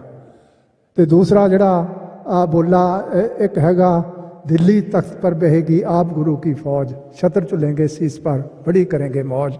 ਇਹ ਬੋਲੇ ਜਿਹੜੇ ਹੈਗੇ ਆ, ਸਾਡੀਆਂ ਸਟੇਜਾਂ ਤੋਂ ਜਿਹੜੇ ਹੈਗੇ ਆ, ਇਹ ਗੂੰਜਣੇ ਚਾਹੀਦੇ ਹੈਗੇ ਆ। ਇਹਨਾਂ ਦੇ ਨਾਲ ਆਪਾਂ ਨੂੰ ਸ਼ਕਤੀ ਮਿਲਦੀ ਹੈਗੀ ਆ, ਆਪਾਂ ਦੇ ਵਿੱਚ ਦ੍ਰਿੜਤਾ ਆਉਂਦੀ ਹੈਗੀ ਆ। ਉਹ ਦ੍ਰਿੜਤਾ ਦੇ ਨਾਲ ਆਪਾਂ ਆਉਣ ਵਾਲੇ ਸਮੇਂ ਦੇ ਵਿੱਚ ਜਿਹੜਾ ਸੰਘਰਸ਼ ਹੈਗਾ ਉਹਦੇ ਵਿੱਚ ਵਡਮੁੱਲਾ ਯੋਗਦਾਨ ਪਾ ਸਕਦੇ ਹੈਗੇ ਆ। ਇੱਕ ਨਾਲ ਦੀ ਨਾਲ ਗੱਲ ਇਹ ਵੀ ਮੈਂ ਜ਼ਰੂਰ ਕਰਨੀ ਚਾਹਾਂਗਾ, ਦੀਪ ਸਿੱਧੂ ਵੀ ਆਖਿਆ ਕਰਦਾ ਸੀਗਾ ਵੀ ਕਲਾ ਵਰਤਦੀ ਹੈਗੀ ਆ, ਗੁਰੂ ਕਲਾ ਵਰਤਾਉਂਦਾ ਹੈਗਾ। ਗੁਰੂ ਨੇ ਜਿਹਦੇ ਸਿਰ ਤੇ ਹੱਥ ਰੱਖ ਕੇ ਸੇਵਾ ਲੈਣੀ ਹੁੰਦੀ ਆ, ਉਹ ਪਤਾ ਨਹੀਂ ਕਿਹੜੇ ਵੇਲੇ ਕਿਹਦੇ ਤੇ ਮਿਹਰ ਹੋ ਜਾਣੀ ਹੈਗੀ ਆ।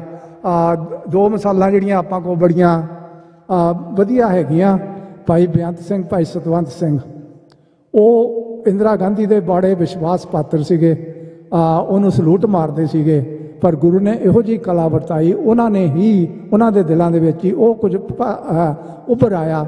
ਉਹਨਾਂ ਨੇ ਉਹ ਜਿਹੜਾ ਸਿੱਖ ਕੌਮ ਦੀ ਲੱਥੀ ਹੋਈ ਪੱਗ ਜਿਹੜੀ ਸੀਗੀ ਉਹਨੂੰ ਮੁੜ ਕੇ ਸਿਰਾਂ 'ਤੇ ਟਿਕਾਉਣ ਦੇ ਲਈ ਉਹਨੂੰ ਸੋਧਾ ਉਹਦਾ ਲਾਤਾ। ਅਤੇ ਦੂਸਰੀ ਜਿਹੜੀ ਮਿਸਾਲ ਹੈਗੀ ਆ ਭਾਈ ਦਿਲਾਵਰ ਸਿੰਘ, ਉਹ ਵੀ ਪੁਲਿਸ ਦੇ ਵਿੱਚ ਹੀ ਸੀਗੇ, ਉਹ ਵੀ ਬੇਅੰਤ ਸਿੰਘ, ਇਹਨਾਂ ਨੂੰ ਰਾਜਨੀਤਿਕਾਂ ਨੂੰ ਸਲੂਟ ਮਾਰਦੇ ਸੀਗੇ, ਪਰ ਗੁਰੂ ਨੇ ਕਲਾ ਵਰਤਾਈ, ਉਹਦਾ ਫੀਤਾ ਉਡਾਉਣ ਵਾਲੇ ਉਹੀ ਦਿਲਾਵਰ ਸਿੰਘ ਹੋਣਾ ਨੇ, ਪੁਲਿਸ ਦੇ ਵਾਲਿਆਂ ਨੇ ਉਹਦਾ ਬੇਅੰਤੇ ਦਾ ਬੁੱਚੜ ਦਾ ਜਿਹੜਾ ਖਾਤਮਾ ਕੀਤਾ।